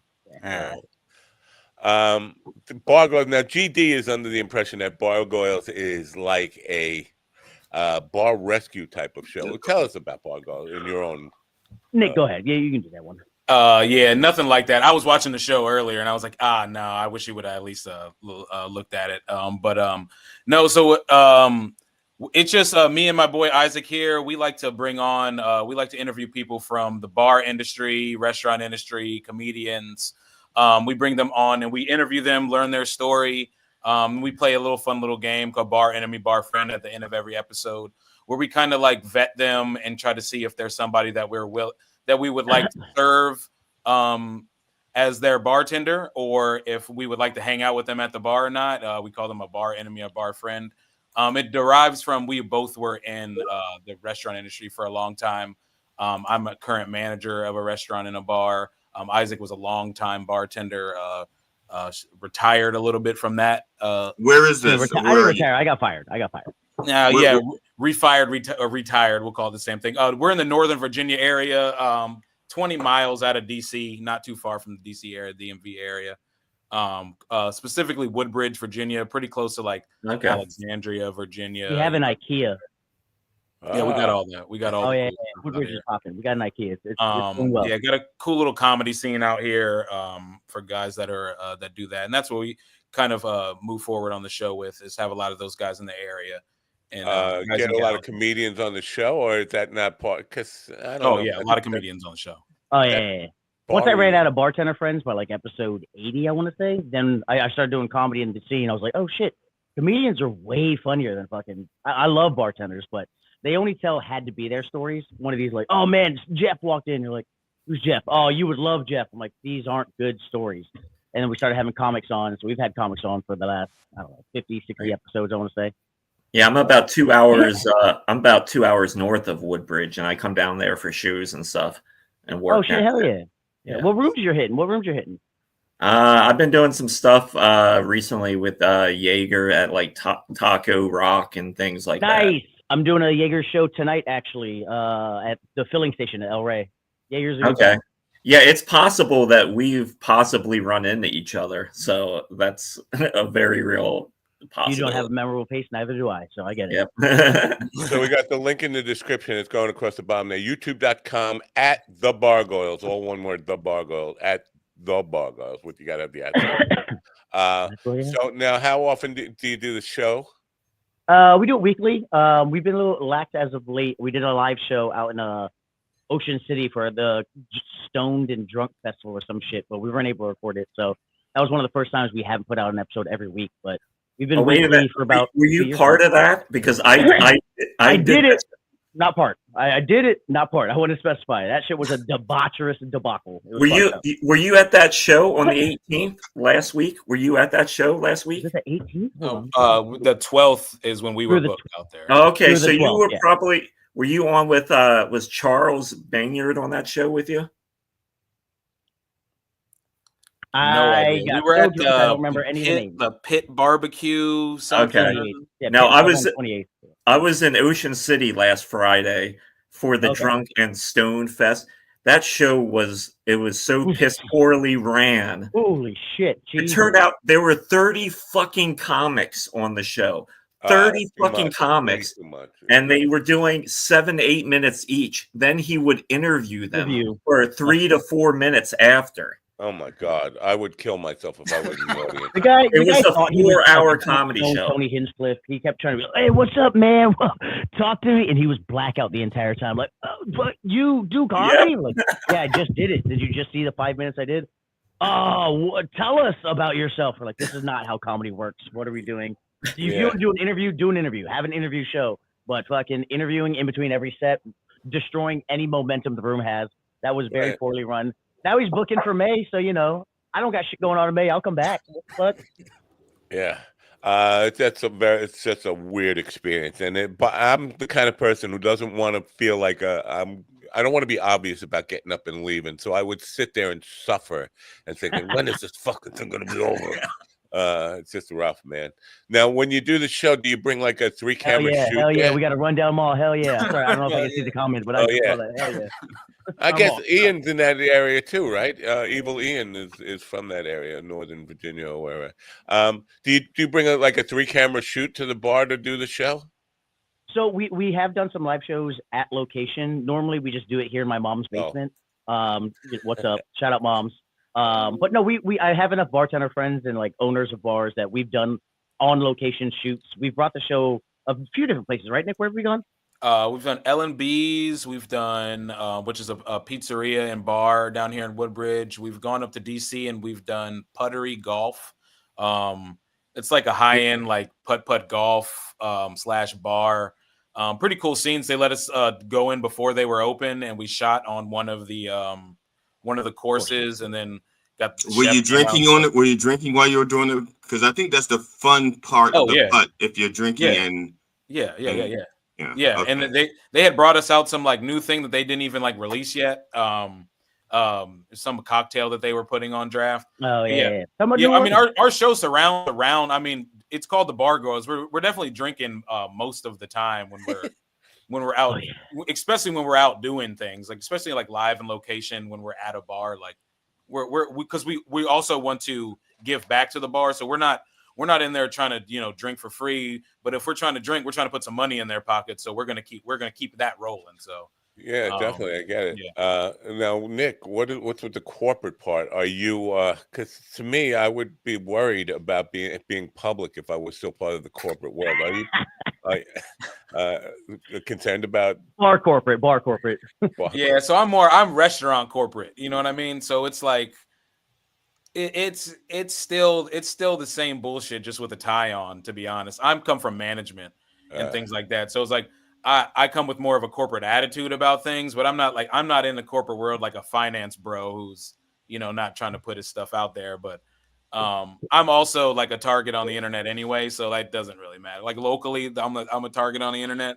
Wow. So I've never seen a man try to get isn't everybody so I mean, it feels there's like levels, the internet I guess, is snipe at people.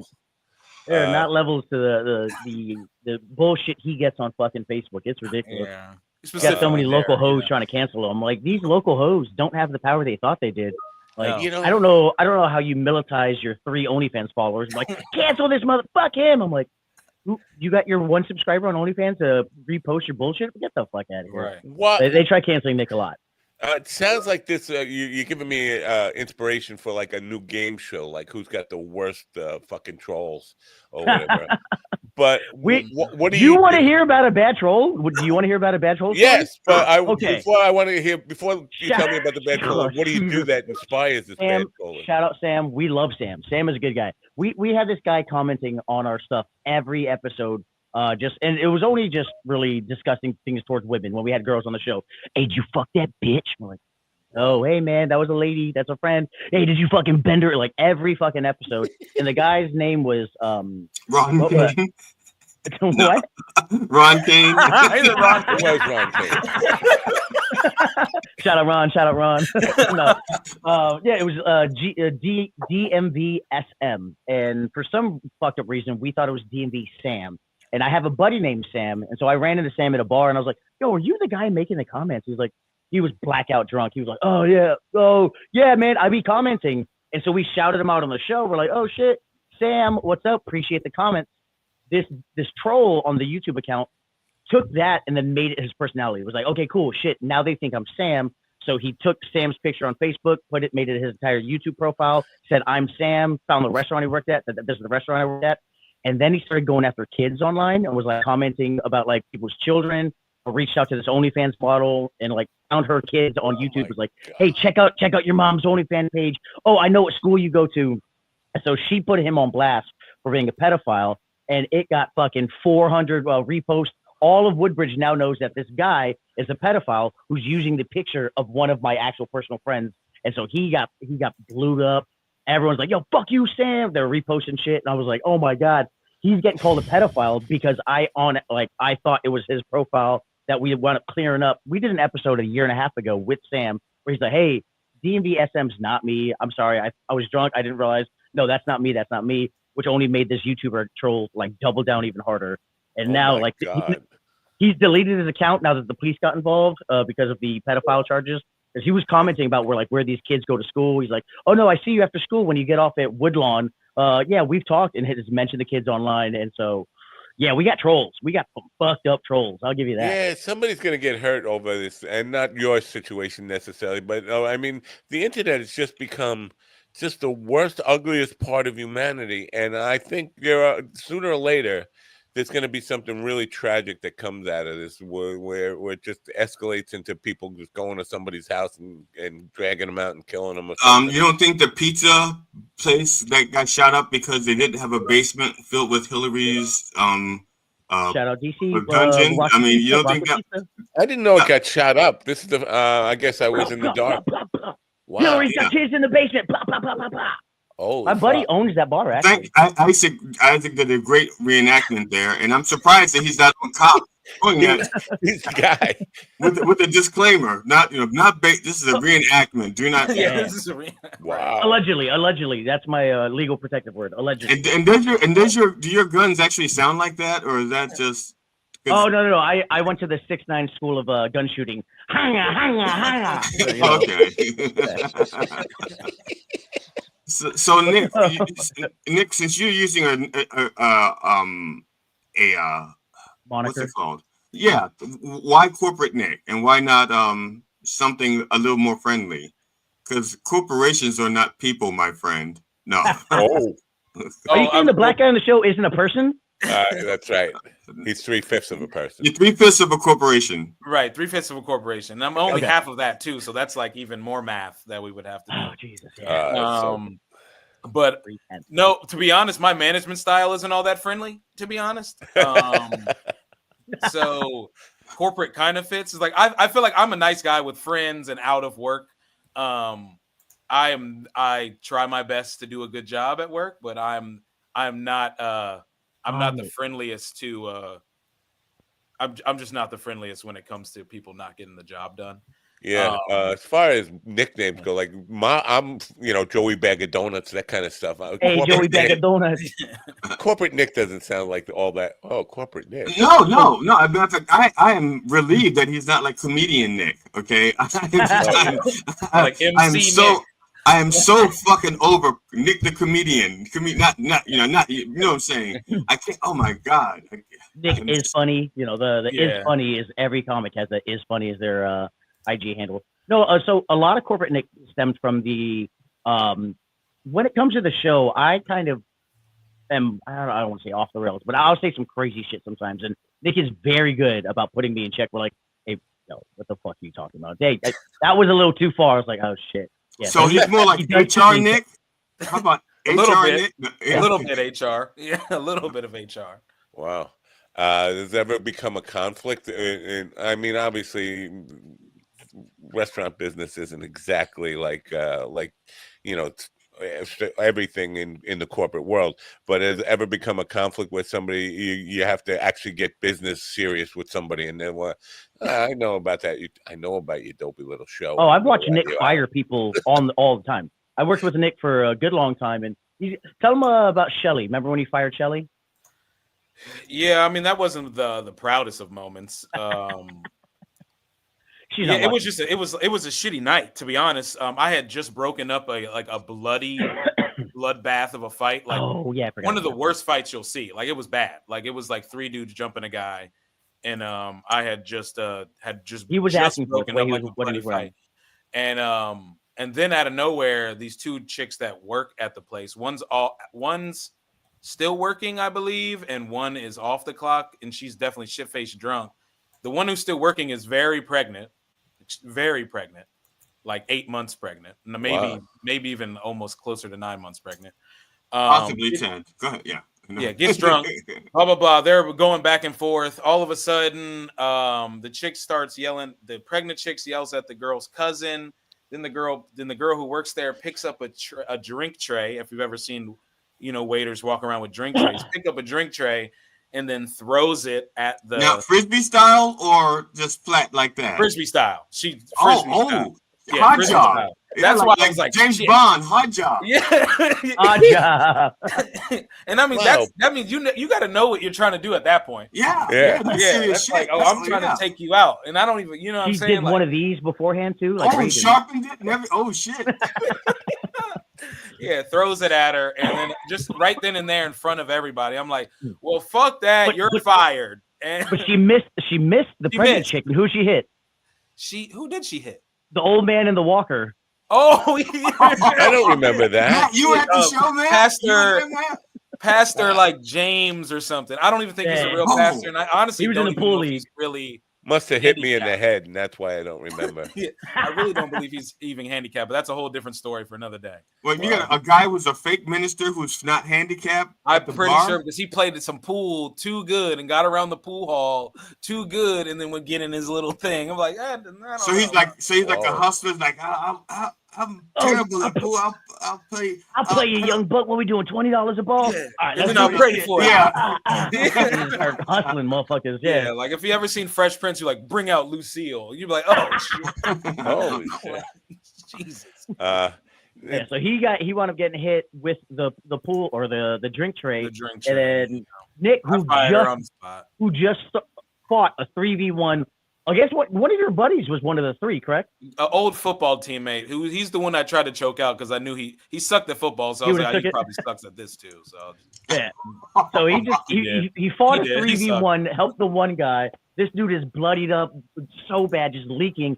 Cops are out, so we have like 5 cop cars outside. And then he, after this fight, comes inside and 2 of his servers are fighting. He's like, you know what? Fuck this. You bitch. Somebody got to get fired. You're fired. You're fired. He had to fire somebody. She caught a stray, and that was I've seen Nick fire people. Just pulling people at customers and firing them. Like you're fired. Right, you're fired. You're hired and fired. Drive-by firing. You're fired too. Hello, I just came in for a drink. I got after I quit a job. This was right the last corporate job I had. 2 weeks after I quit, the HR person sent me a performance improvement plan, and I was like, "What? You know, I don't even fucking work there anymore." Wow, the audacity! Hey, I know you don't work there anymore, but like, let's talk about how we can improve you for the next. As a man. I was like, oh, come on, man. What? And they wanted to have a big meeting. I was like, "Are you out of your fucking mind? Like, what are you talking about? I'm not improving my plan. Go fuck yourself is my plan." Now, I have a question now, because I saw the water bottle. So, Nick, that is your product? And the frisbee. And does it come with liquid in it, or is it just for refills? That is not my product. That is just the water bottle I drink out of when I'm on the show at the studio, and he chose mine today. All the other ones are empty. I'm hungover. I drink all the other ones. Yeah, so it's just honestly, it's like tape on a water bottle. Okay. See, I thought because I went through the trouble like mine is just like We got white Nick, we got black Nick. Yeah, okay, and okay, cool. Obviously, the black one's bigger. All right, mine comes with paintbrushes in it. Paintbrushes, okay. I don't know, it's fucking weird.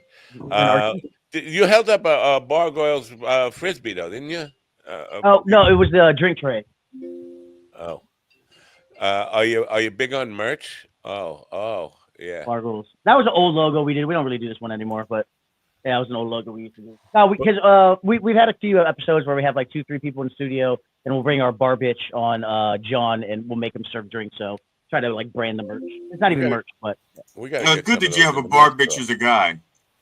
Yeah, you know, we're very progressive. I wanted a woman. Corporate Nick made me have a man. Corporate Nick made us choose a man. I was like, yo, no, let's have a bitch. Let's have some girl. He's like, come on, bro. That's wow. Corporate. No, that would get me in trouble.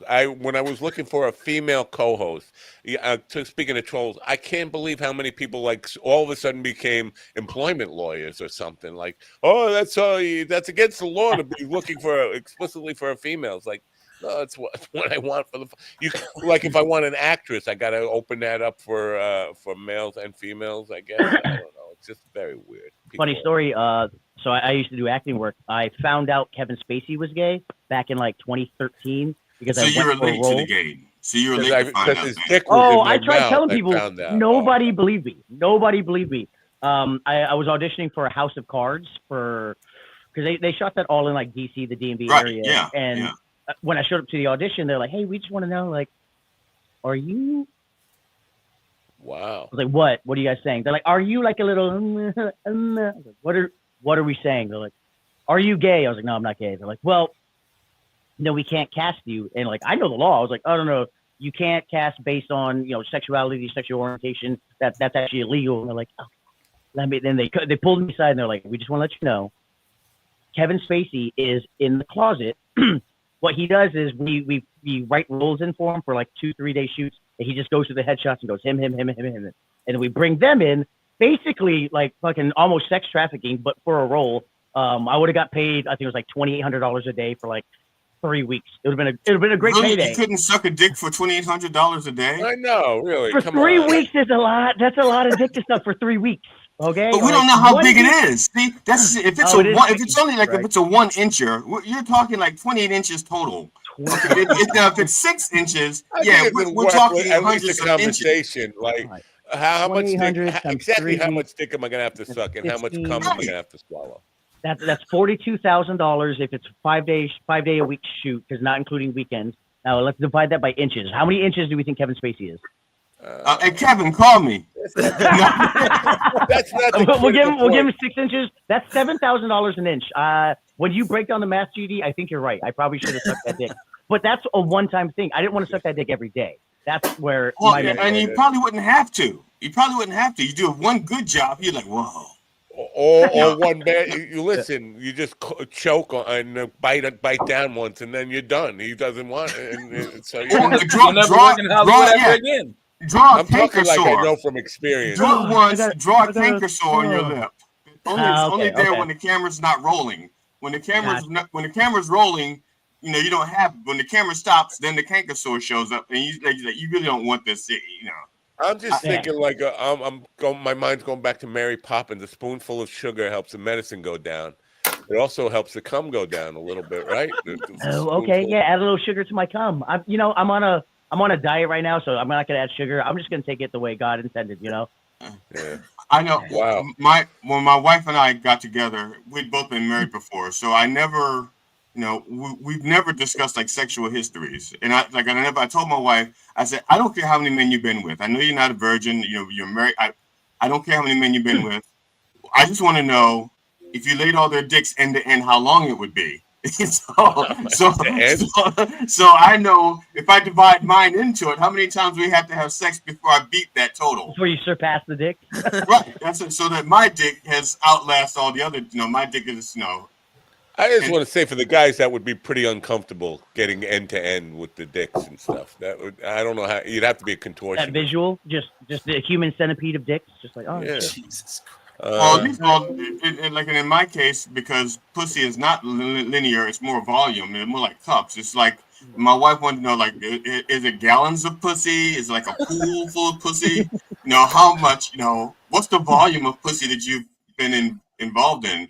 And I told my wife I wouldn't drown, but I would be up to my neck in it. So wow. See, I think Steven's going to be, when he finds out the things we were talking about, he's going to be a little upset that he had to leave early today because because he really liked Kevin Spacey. Oh man, yeah. Sorry to hear that. He also likes dick. So does Kevin Spacey. They have so much in common. Holy shit. Yeah. Now, do you get a lot of pussy in the in the restaurant business? Or does it just come your way? Unlike comedians, I know the comedians, they were bragging about like, oh, you make a woman laugh. Listen, I know they care about you have money, and if your name is Corporate Nick, they think, oh, well, Nick's got money, right? Wrong. If you want to take this answer, go ahead. I would say in my heyday, the answer would be yes. If I want to wake up tomorrow in my own His bed. woman is right off camera married. with a fucking knife. I didn't know. I mean, usually when because we get a lot of comedians, and of course they're single because nobody fucking wants them. Either I'm not a comedian or my wife doesn't count. I'm trying to figure out who's being disfranchised here. It says humorous. It doesn't say anything about comedian in your little humorous. I don't like being called a comedian, but yeah, that's true. And it's working out just fine. Most of the club owners don't call you a comedian, or they don't call you. That's true. They don't. They don't call me. Period. Are you guys? Did you guys see? Stephen Brown, a comedian, got attacked on stage earlier in the week. Did you see that video that was going around? I did not. Nobody says what he said to get attacked. Like, you don't just get attacked when you're on stage. You had to do something, and we still haven't cleared out. But the guy jumped up on stage. He almost hit him with a mic stand. Like the base of the mic stand went flying off. I think somebody in the audience got hit with like a 50-pound yeah, and then the dude was like holding like a bat, and they're going back and forth doing a little dance. I saw the clip. Okay. Wasn't that not disappointing? The fact that the guy punches like an NBA basketball forward. Swinging and hitting, hitting nothing. Yeah, but he was in your area. I think it was in Northern Virginia, where that happened, or DC. I gotta find him, get him on the fucking podcast. As a matter of fact, Nick kind of looks like the guy that was ducking the microphone stand. No, I'm just teasing. I'm grabbing at that point. I'm gonna grab you. Oh, he's a wrestler. He'll fucking take you down. He'll take you to the ground.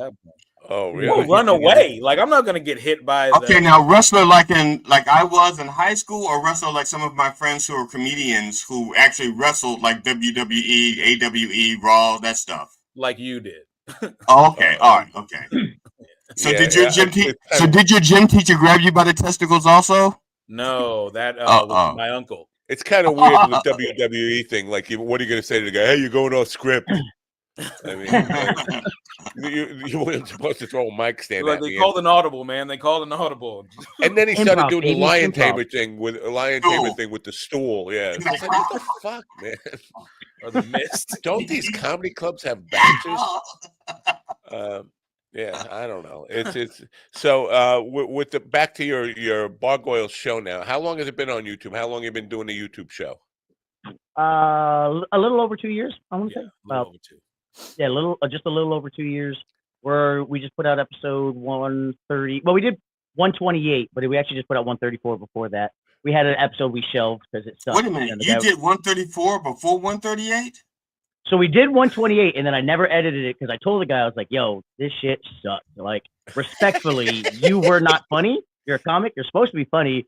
And also, like, he was just kind of insulting the entire time. I think he thought we had, like, that rapport where he's like, man, you suck. All right, cool, bro. He's like, I'm never going to book you for my shows. Cool. Yeah. The energy wasn't there. And so, like, I told him when I saw him next, I was like, hey, man, I think we're probably not going to put out that episode. And my drunk mind was like, he said, no, you're right. Like, I talked to some people. I was kind of being rude and insulting. I was like, oh, nice. He gets it. Okay, cool. We'll have him on, do another show. So we're just going to shelve that one. And then, like, 6 weeks go by. He came back to me last week. He goes, hey, man, when are you going to put up my episode? I was like, bro, we talked about this. We're going to have you back on because it sucked. You were bad. You were rude. You were insulting. You weren't funny. He's like, no. I didn't apologize for that. The only thing I apologized was when I mentioned this other comic, Dwayne White. He's like, I'm mad I mentioned Dwayne saying that, like, he only likes you because you put him on the show. I was like, oh, so you weren't apologizing about all the other rude shit? He goes, no. I was like, okay, I'll put it out now. And so I just edited it. It's not out yet. It'll drop today. Wow. Cap Skivington, go fuck yourself. Yeah, so that'll drop today. So we did 134 episodes. So one a week outside of like 3 weeks we potentially missed for vacations and shit like that. So somebody asked me yesterday. I got an email they were soliciting editing services. Editing? Who the fuck edits? Well, now I know who the fuck edits. I don't know anything. Everything goes out raw, warts and all. If it's not funny, it's not funny. If it's shitty, it's shitty. I don't fucking care. We're just doing it's live, and you can't undo live. And so, maybe we're doing it I wish we could do that. I think I'm insulted, Matt, because you said who does editing. You've done my show, and I edit. I have like a 10-day lag behind the show. You meant like good. Honestly, I did not know. I've never watched this show, even though I was on it. Why would I watch this show? Well, I get enough of you every morning here. I don't need to. I remember you were asking me. I was thinking about this the other day. You were asking me about the time I did a gig stinking. And did I ask you about the stinking gig, or did you volunteer the stinking gig? No, you volunteered. You went through because I had done a rant on it one morning. Oh, okay, right, okay. I've never ever in my life gone to a gig without taking a shower, but I had this one fucking day where it was a long day. Started in the morning, and I was late. I had to get to the gig. I got to the gig, and I knew I stunk. I had some bad BO going on, and there's this chick. Now she's flirting with the band, and she's coming over and she's putting her head on my fucking shoulder. And the singer's looking at me, and I'm like, "Dude, I stink." She's getting killed over here. And then her boyfriend is arguing with her, and I see him. He's putting his finger in her face, and you can't tell what they're saying. But I said, I know exactly what she's saying. I wouldn't fuck that dude. He stinks. Or she'd say, "I'd fuck him in a minute. He smells just like your dad." After he died. Jesus. So, but that's what I remember being on your show. Dad issues, man. Women with those are my type. I'm digging up your dad. Okay, sorry. Yeah. So we can't talk about scoring chicks in the restaurant though, because Nick will get in trouble. So we have to. I did well for myself. I did well for myself. I'll say that. Like bartending is fish. I had no issue catching, but yeah, bartending wise, and it was one of those where like. I was almost never single for quite a long time because the moment like the girls who are coming to the bar find out you're single, they're like, "Oh shit," and they start coming in again. You're like, "What's going on?" Like, "Oh, nothing. I just happen to like drinking again." I was like, "Oh, I'm single now. Okay, gotcha, cool." And now that I'm out of the industry, I have no luck. I'm doing terrible. Did you ever have a situation when you're behind the bar and you got two chicks sitting at the bar, both of them like claiming ownership of you at the same time? My most previous relationship, when she was coming into my world. My girl at the time was like, we knew we were like on the way out. We were just kind of like, it wasn't really working. And they sniffed each other out. They're like, "That's the other girl, isn't it?" I was like, what? No, what are you talking about? And both of them were like, "Well, at least she's hot." I was like, okay, well, they took that on the chin, among other things they took on the chin. They were both like, okay, well, at least, I'm not being replaced by someone who's ugly. So they took it well. The proudest moment of my life, I was 45 years old playing in a shitty little dive bar. And there were two girls fighting over me, literally in a fist fight over me. They're saying, "You take them. No, you take them. Boyfriends already. You take them." Gee. That's what they were saying. Yes.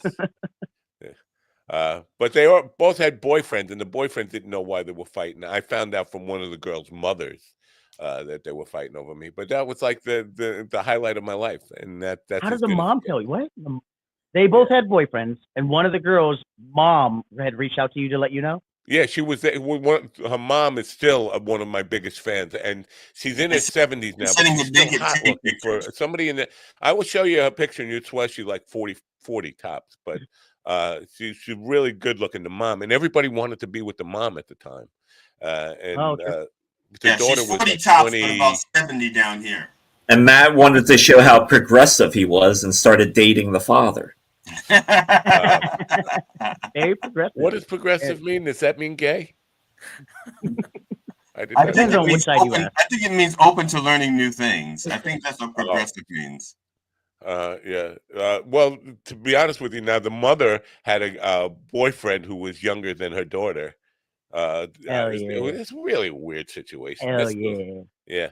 But her boyfriend at the time was a biker who was 6'9", and then when I started being with her, everybody was like, "You got a death wish, man." And it turned out the guy was a little bit bi or whatever. He was a leather daddy. Hell yeah. He was. Yeah, his biker club it made the news. They were in a circle jerk and got raided. I was like, "What? A circle During jerk?" the circle first jerk? time I heard the term circle jerk. I was like, "Are you kidding me?" A bunch of Hell's Angels. They weren't Hell's Angels. They were. I don't want to get in trouble. Don't put that out there. They were just angels. Just angels. No hell. Just angels. Right. So they were going to hell. God bless. They were going to hell. I think their group was called "It's Hell Being an Angel." You know why? Yeah, you know why Hell's Angels wear leather? because chiffon wrinkles too bad. Wow. I'm in trouble Wow. now. I'm going to get killed today. I hope not. Can they So find this where is you our live? last show. It's a good way to go out with the Bargoyles. The last show with the Bargoyles. So now, So if you're looking for Matt, you can find him at 106 Broadway in Hanover, Pennsylvania. Wow. Are you in Hanover? I'm doing a Turkey that's a Satire comedy next month. club. Oh. That's a comedy club. I was about to say I'm doing a Turkey Satire next month. I was like, yo, come out. Wow. Ron, what are you looking at over there? Is there something going on outside your window? Something funnier. Something, yes, a better show. You're watching a better show. It's like Ron never left. He's doing right what he used to do. Just stare off and not talk to anybody. He never shuts up. This is the problem with Ron. He just keeps on talking inside his head. So now, is there a third person in the Bargoyles, or is it just you two? Because I was under the impression it was a trio. So go ahead, Nick. You got that. Oh yeah, it was. He got fired. We did. No, I didn't fire him. No. We did our guide to Conte. He was on the show for a while. Just as long as I was. We came on the show about the same time, and he just decided to walk on. He wanted to focus on his billiards and his pool career. So he's focusing on that. And so he knows Ron's wife. Ron's wife is a pool shark. I don't know. He may very well. Oh, yeah. He's in the scene. So that's a living. People actually make a living out of that, right? I mean, he's not, but he's not making a living at all off of it. But he's still bartending. But that would be. It would be tough to make a living in pool just as hard as it is in comedy, if not harder, probably. Now, is it Ron? Is it like, because my first wife was a bowler, and she was an avid bowler. She was like in 4 or 5 leagues, and I think it cost I would never say that. I would never say that, even if it were true. Well, it is true, and I'm just curious, like, because she had to pay to, in the leagues you pay to be in the leagues. And then you're playing for this prize money at the end of the season. Is the pool thing like that? Yeah, I don't think so. No. My first wife was a lumberjack, and she used to fuck. Never mind. I saw her on the bounty bag. Well, on the red panel, right? Yeah. Very progressive of you, man. She posed for Brawny. No, she brought Brawny. That's her. Yeah. Yeah, it used to be a brawny broad, and then they switched it over, obviously, because it was offensive. Yeah. Now, do you, with the Bargoyles, how do you get your guests or figure out, do you do like an open casting call? How do you find your people? Just people you know? At first, it was just a bunch of networking from me just knowing bartenders, because every server, every bartender was like, they've got stories, and they're like, oh man, yeah, I got these great stories. I was like, come on the show and tell them. And then, like I said, after about like episode 80, we started realizing like they're just their stories aren't the greatest. There had to be their stories. It's everyone thinks they got good stories. They're great at listening, but they're terrible at telling what they heard. Yes, yeah. Oh, this guy, Jeff, right? Oh, then Jeff didn't. Like, no one knows who Jeff is unless they're at the bar. They don't know who Jeff is. And so I started doing comedy last year. And once other comics found out I have a podcast, it was just. Every week they're like, hey, can I do the show? I'm like, what? Yeah. And I didn't realize like comics, they fucking, they'll drive an hour to do a 5-minute set. And I was like, oh shit. They're like itching to do the show. So yeah. But now it's not too hard. Like every week we have, another comic who wants to come on, do their show and announce it. I'm like, I mean, no one's watching. We barely have 500 viewers. So it's just like, no one's gonna come. But if you want to come shout your shit out. Now that you've done this show, you'll have 501. 502. Yeah, 502. Because I will subscribe. I won't watch, but I will subscribe. Oh, appreciate it. You know what? I'll subscribe right now. I think I got it. I have 3 I have 3 YouTube accounts, so all 3 of them will follow you. Hey, Matt just followed Mine Dog. Just saw it. Got it. Wow. Wow, that's I did not know. I don't get those kind of. We get new subscribers every day. I never get a notification about who it is and where they came from. We have such low amount of subscribers that YouTube's like, hey man, throw them a bone. Let them know you got one. So, wow. All right. Very cool. Same here. Same here. When you say you've been doing comedy for a year, are you beyond the open mic stuff and you're actually doing paid shows? Yeah, I just started doing paid shows. I headlined my first spot like a few weeks back. It was cool. Did like 38 minutes. The show tonight is a showcase. I mean, I did New Jersey last week. Where was it? Like Stone Dojo and Tom's River.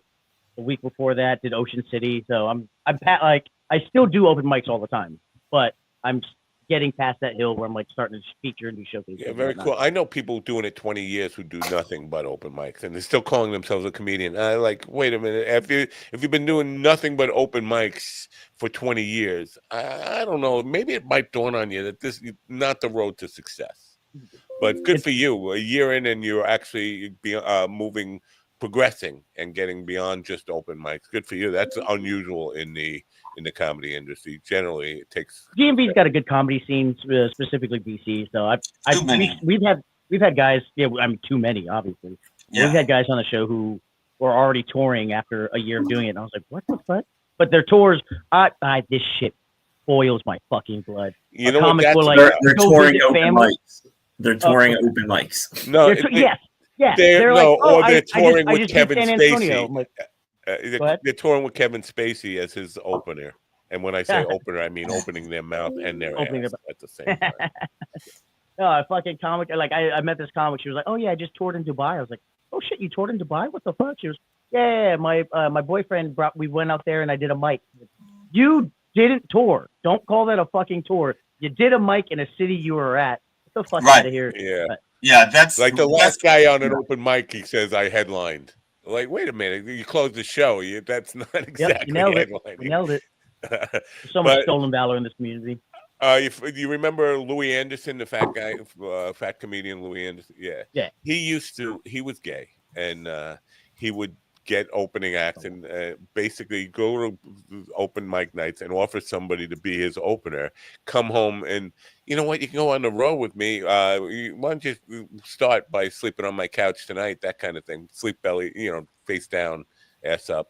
And that was the way to get on tour. And a lot of guys actually did it. Because you know what, comedians. So what was it like opening for him then?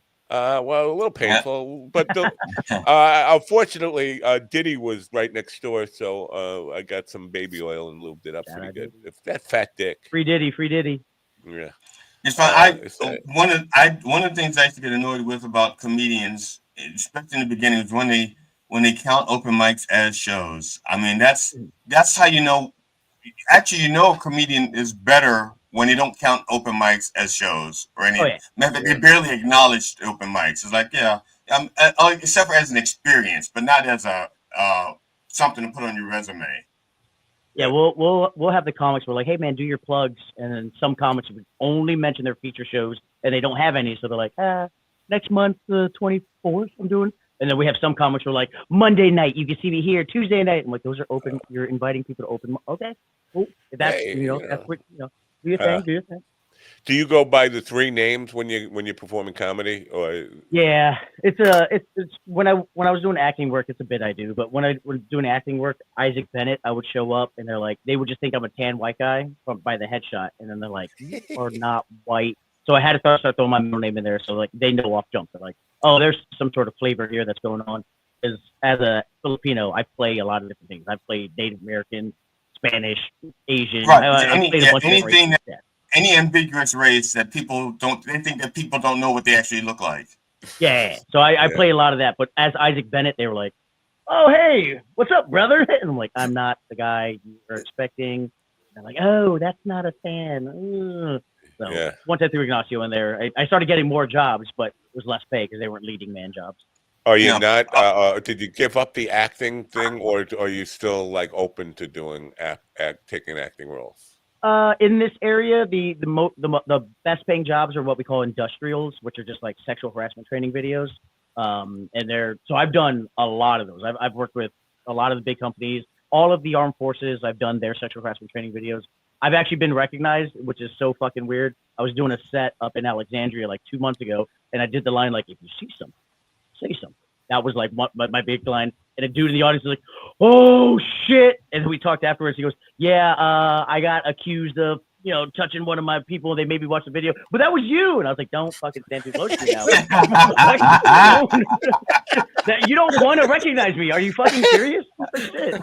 Wow. When I get recognized, I know they're my creeps. I guess it's kind of like being an actor and doing a reenactment on Cops, and they think you're the perp. You know what I'm saying? Yeah, They close like, the rapist is in Walmart right now. He's got 2 kids with him and a woman. I'm pretty sure they're hostages. Oh yeah. Oh yeah. There's a lot of that work here in the area too, because Investigation Discovery Channel is out of Townsend, I want to say, out in Maryland. So there's a lot. I've done a bunch of those. Evil Twins. I've been cops. I've been victims. I've been rapists. I've Now, done it have all. you ever done the medical ones where you have like a disease and the doctors have to like diagnose what it is? So you're acting. They'll tell you like you have these symptoms and you have to act out those symptoms, and the doctor is supposed to diagnose you based on those symptoms. Have you done those? No, I haven't done that one. I'm ass cancer. Here's my symptoms. It's hard to sit down. The erection won't go away, Doc. It's weird because I'm going to have to add actor to my resume now, because tomorrow night I'm doing dinner theater, murder mystery dinner theater. Murder mystery. Hell yeah. And I have a movie coming up in September. I do have an IMDb page, but it's very, very. I mean, there's only a couple of roles on there. It's not like I pursue stuff, but now all of a sudden, acting roles are coming my way, and it's just I'm being typecast as a fucking idiot. I must watch this show. I understand that. Yeah. Do what you must, man. Do what you must. If it's pain, it's pain. I keep getting these auditions for Black Guy with Dreads, and I'm being pigeonholed. I'd like to, expand a little bit. They are making a new Predator movie. So. The Billy Ocean biography. My dead brother, fuck his soul, used to see me like maybe once a year at the family reunion. And he needed money. He'd say this, and he said the same thing as if it was the first time he'd say it. Every time he'd be like, "Yo, man, you look like that guy in that movie." Who, Ralph? Predator. And then he'd see me like the next year, and he'd do the exact same thing. Hey, you look like that guy from that movie. Who? And wow. It's the first time he said it. For 5 years he did that. Until eventually the alcohol kicked in and destroyed enough brain cells that he didn't remember he saw Predator, or that I was a so. Oddly enough, he did get it right. He was just the wrong kind of predator. Yeah. Well. Yeah. And we didn't find out until today exactly why GD killed him, but now we know. What? No, actually, I was not there. I actually have an alibi. I was actually on the phone talking bad about him when he died. Cell phone. That's not an alibi. You could have been standing right next to him. No, but my cell phone will ping from the tower, which shows I was in my kitchen, actually talking about how he is annoying and a pain in the ass, and I don't really like him. At the moment he was dying. He's put some thought into this. He knows. He's got his alibi lined up. He's defended himself before. But you you say something around your phone and then you get the ads for it. That's the only thing I'm curious about is like who is listening on my phone. I'm talking bad. I was literally saying something like, "There's no love lost between my brother and I." If I die today, my brother would be the first to piss on my grave, which is why I'm being cremated, so I don't have a grave for him to piss on. And I said, and if he died tomorrow, I wouldn't give a shit. Just like or whatever. And shout out, brothers. And then right there, he died. Showing me ads for help wanted for roles in movies with Kevin Spacey for some reason. I don't know. Yeah, so my phone was listening and killed my brother for me. Hey, good. Yeah, God bless Bezos. Nick, I'm going to come down there. You and I are going to go heckle Isaac Ignacio Bennett. We're going to go heckle him. And got a show tonight, baby. Come out, El Rey Filling Station with John Yeager. All right, very cool. Well, we appreciate you guys coming on. Ask John Yeager why he doesn't like me. I'm just teasing. No, he doesn't like me. That's obvious. Don't ask him. Apparently, I don't like him. I didn't know this. I blacked out a few different times, and I've been shit talking Yeager pretty bad while he was in the room. I don't remember this at all. Yeager has brought it up to other comics. I don't know. So we're gonna figure it out tonight. Tonight's gonna be the first time I've seen him since I aggressively tried to fight him. Apparently. Very cool. I don't know. Good luck with that. He does. I've only been on one of his shows. There was a show that he didn't host. He was missing, and so someone else hosted for him. And they go like, I gotta have you down here. I'm like, that's a Yeager show. Yeah, but Yeager's not here. That's okay, great. So I did it, and that's the only show of his I've ever done. Yeah. Missing from a show he was supposed to be hosting. Yeah, he had a gig. He probably had a comedy gig or something. He's got like 4 production companies. He does. He's very good about finding open micers. Like, hey man, you want to host a room? Cool. It's my production. I make the money, but it's an opportunity. And he's great at it. He's very good in paying you an opportunity. Well, we want everybody to go to the YouTube channel that's in the description there. Go and subscribe today. Check out Bargoyles and consume as much of it as you possibly can in a short amount of time to boost their numbers and get them get YouTube pushing them and recommending them to people. And we want to get you. We want to get you so many subscribers that you will be dissed on who is these podcasts, right? Is that what this? Shout out Evil Ian. Come on, check it out. It's who are these garbage podcasts? They say it says who are these podcasts, but you don't notice that there's a garbage can right in the middle of their intro, and it's taking that podcast and throwing it in. So it's like, who are these garbage podcasts? Okay, yes, we want to get you that kind of recognition so that they will start watching you and critiquing you and saying all kinds of bad things. You're on their radar now after being on this program because they hate GD. They follow him everywhere he goes just so they could. Actually, it's possible. It is possible that they will watch you to find out, or at least do this episode, and then trash you and trash us. Yeah. I just want to say it seems that Nick might have caught Ron's talkative disease here.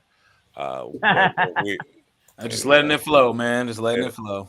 All right. Well, we appreciate you guys, and listen. If anytime you ever want to come back, please do come back. You guys are fun and appreciate. And we hope bottom line is we hope we boost your viewership just a little bit. And well, we know they got 4 subscribers in the past 10 minutes.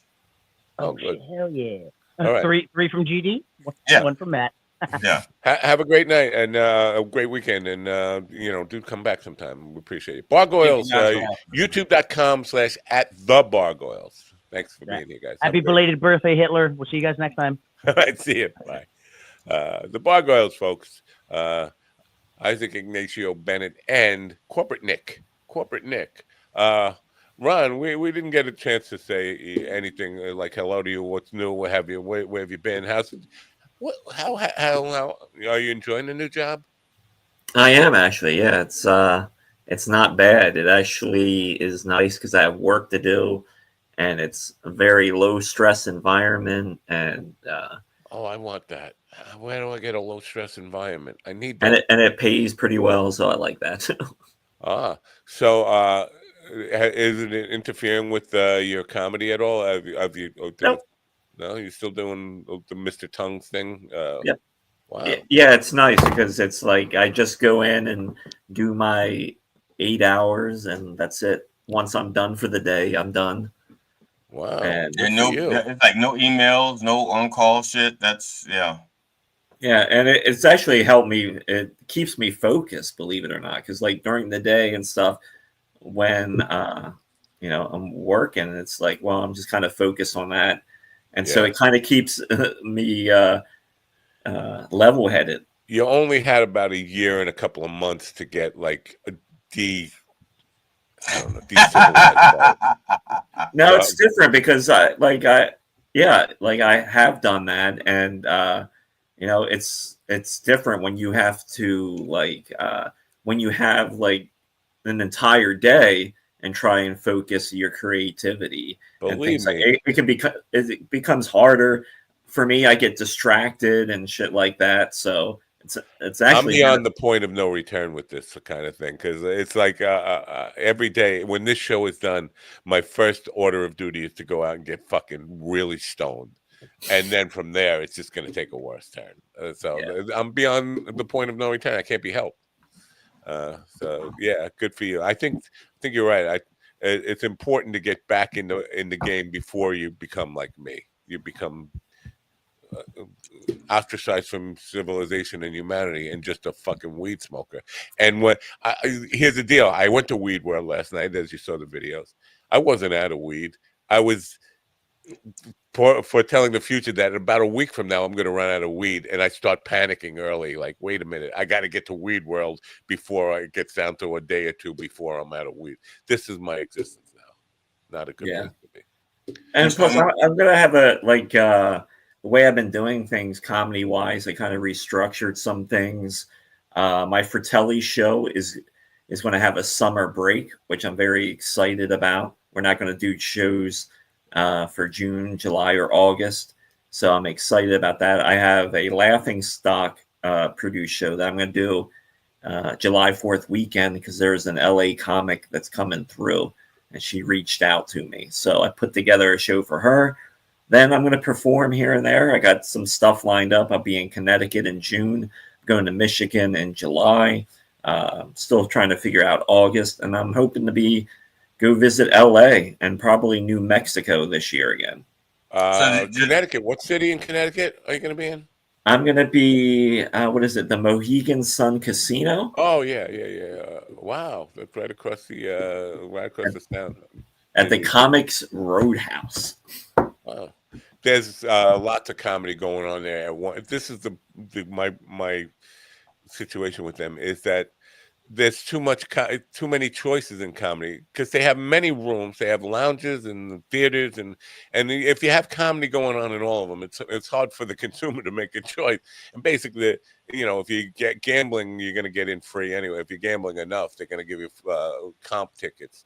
But it's really difficult for comedians when you're actually competing with other comedians at the same venue. That's not a smart. Put music in one. I don't know, something else in the other. That's my thing with them.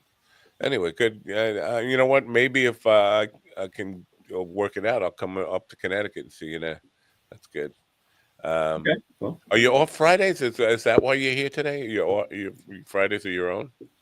No, I work from home on Fridays. Oh, that's nice. Yeah. Work from home. What? You're not at the Pentagon. No working from home. Yeah, no work. Yeah, I'm not a government employee. Yeah. Well, Pentagon, there's no work. The only thing you do depend on you're spending your whole day not answering Elon Musk emails, just avoiding any email from Musk. It's the headset. The guy is in charge of that now. The headset, not Elon, but right? Still, no. But Elon Musk is still, trying to fire people in different departments. In fact, headset. I thought he was running away from government because they're too. No, he's trying to salvage his stock options. Okay, he's trying to salvage his stock. So he's doing the same thing that Trump does. He says these things, but they don't mean anything. He's just hoping that people will respond and start buying his stock again. That's all. He's not. I can't listen to any of them anymore. They're just I just get so fucking exhausted by the lying to your face, and none of them fucking even think about it anymore. It's like constant bullshitting me. I know you're bullshitting me, and you don't even care. It doesn't even faze you that I know you're bullshitting. And I don't expect any better from them. From Musk and Elon and the people that gravitate toward Trump. I don't expect any better from them. I am extremely disappointed at the people that still support them on a voting level and on a constituent level. That just bothers the fuck out of me, because they wouldn't take that from anybody else, but it's the cult, once they're in the cult, you can't. It's so they need to be deprogrammed. They can't just be reasoned with. They need to be deprogrammed. Well, yesterday I posted a meme that said it was with Jim Jones and Donald Trump, and it said the only difference between them is Trump would charge you for the Kool-Aid. I had a bunch of Trumpers in there saying they understand that they're part of a cult and they love the Kool-Aid. Like, Terry, give me more. Like, what the fuck, man? It's so stupid. First of all, it's not even Kool-Aid. Jim Jones served Flavor Aid, but Flavor Aid, that's what I'm just saying is that's they're like, we're fine. You can say it's Kool-Aid. That is one name association we don't need. Fine, it's Kool-Aid. Yeah, fine. But the cult members, and this is something I wanted to address too, because people think I left the band because of politics. I didn't leave the band because of politics or cut all those Trumpers out of my life because of politics. That's not politics. Nazism is Nazism. That's not political.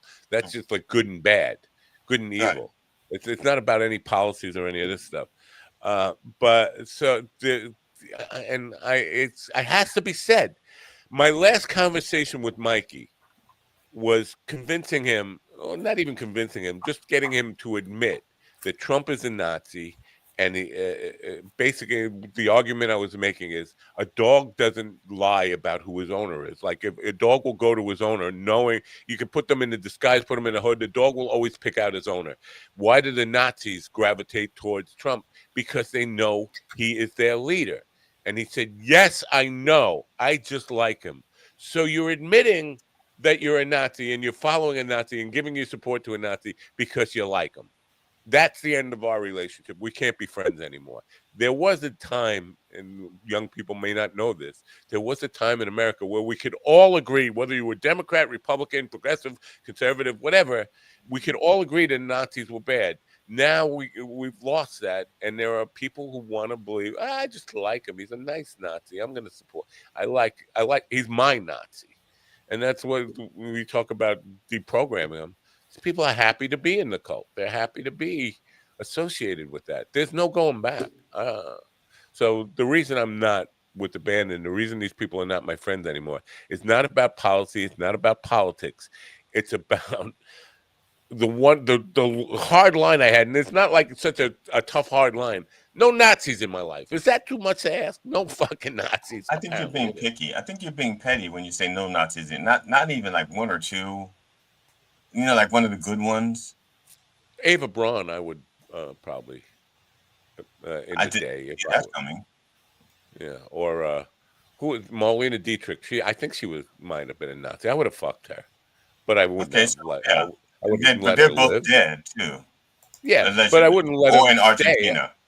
I would say after I fucking get out of my fucking house, you Nazi bitch, and then I have to go watch the Nazism off my cock. All right, that's the program for you. So all these people are saying, I can't believe you left the band over politics. Fuck you. I didn't leave the band over politics. I do miss the band, though, because this is the time of year where the beach shows start happening, and the beach shows are going to be pretty good, and I'm not going to be a part of it this year. It's a little depressing. I'll be honest with you. I got my own shit going on. You have to find something else to do. I do. And I would be out doing it today. I want to. Why don't you just go someplace and play acoustically? You can. I do. I have. I got some shows lined up that are cooler shows because they're all original shows. It's weird. A guy booked me for an all original show like in May that I was surprised. He said, "Can you send me some of your stuff?" And I don't have a lot of stuff to. Just me doing original music on my YouTube. It's with the band, a lot of it, and a lot of it is cover tunes. And I sent him stuff, and he said, "Yeah, this is great stuff. This is exactly what we're looking for." Indie stuff that we don't have to pay ASCAP for. No, I'm just because I'm not like a mad aficionado. I don't know like all of your music and stuff like that, but it seems like. So all of your stuff now, most of your stuff you can do acoustic. You don't have to have the orchestration with it. I prefer to, even when it's like calls for orchestration, I prefer to do it acoustic and just prove that I can do it. A lot of one of my biggest sources of pride, and I don't have a lot of pride or ego about anything I do, but the one thing that I was really proud of was I could get people up dancing with just an acoustic guitar. That's not an easy thing to do. To get people to get up out of their seats and dance just an acoustic guitar, no bass, no drums. But I would play like the Tommy Emmanuel style, where you're playing bass and drums, banging on the body of the bass the guitar to get the bass drum thing happening, and get people to dance to it. You don't use a looper then? No, I hate fucking loopers. Yeah, and that's another skill set that I didn't master. I don't. I do. I've used loopers in this room, just playing with them, and just for But if to take it to a gig, if I saw, and I do have some friends who do it, and they know I don't like it, and I'm really against it. It's just like that's not fucking music, man. That's fucking masturbating. And we talked about this yesterday or the day before or something. Ian brought it up. Guys who were doing these acoustic shows with backing tracks, and then they're not even really putting a full effort into the acoustic guitar part. You're basically miming for money. I don't. That it just pisses me off. I don't know. People don't need to hear looping. If you're if you're an entertainer, you should be able to go out there and entertain without putting on a rhythm track behind you so you could solo over it or whatever. Well, I mean, that's like part of Ed Sheeran's whole thing. Like, he'll be at the O2 Arena, has the stage that goes into like the middle of the arena, just walks out there with an acoustic and a looper, and he'll do shit. Yeah. And he get on that level. There was KT Tunstall did that too. She's really good with the loopers. Like, she could get all sorts of multi-track shit going on. But still, it's just come to see me at a recording studio. Then I'm coming, and we'll put seats in the recording studio. It's not playing music. You should leave the machines at home, which is. But as I say that, I have a senior citizens fucking place that everybody who plays there plays with backing tracks, and I got to go do it.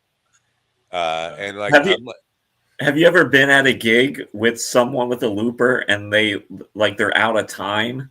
Mm-hmm. Yeah. How bad does that sound? It's terrible. And then I've also been on gigs with people with backing tracks where they lose their place there in the arrangement, and then they're like listening to where am I in the song? Like, that's fucking embarrassing, dude. It's like you're in one of those old sitcoms where the guy's singing to a record and then the record's skipping or something. Like, not good. It's not a good look. But Brother Dave has been on this program, and I like Brother Dave. He's a good guy and a great player.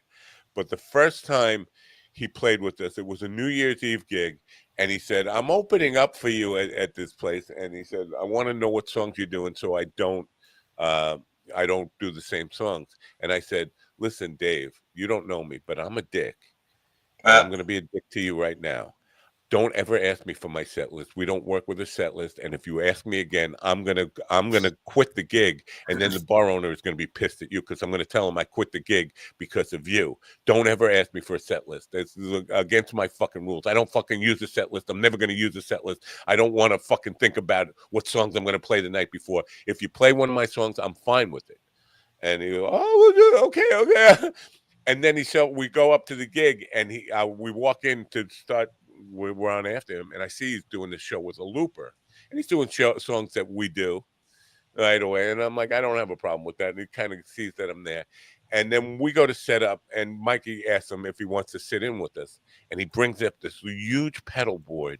Oh, we're doing an acoustic show. He brings up this huge pedal board with 3 different loopers on it, volume pedals, effects, things. And I just looked at him. I said, get that out of here.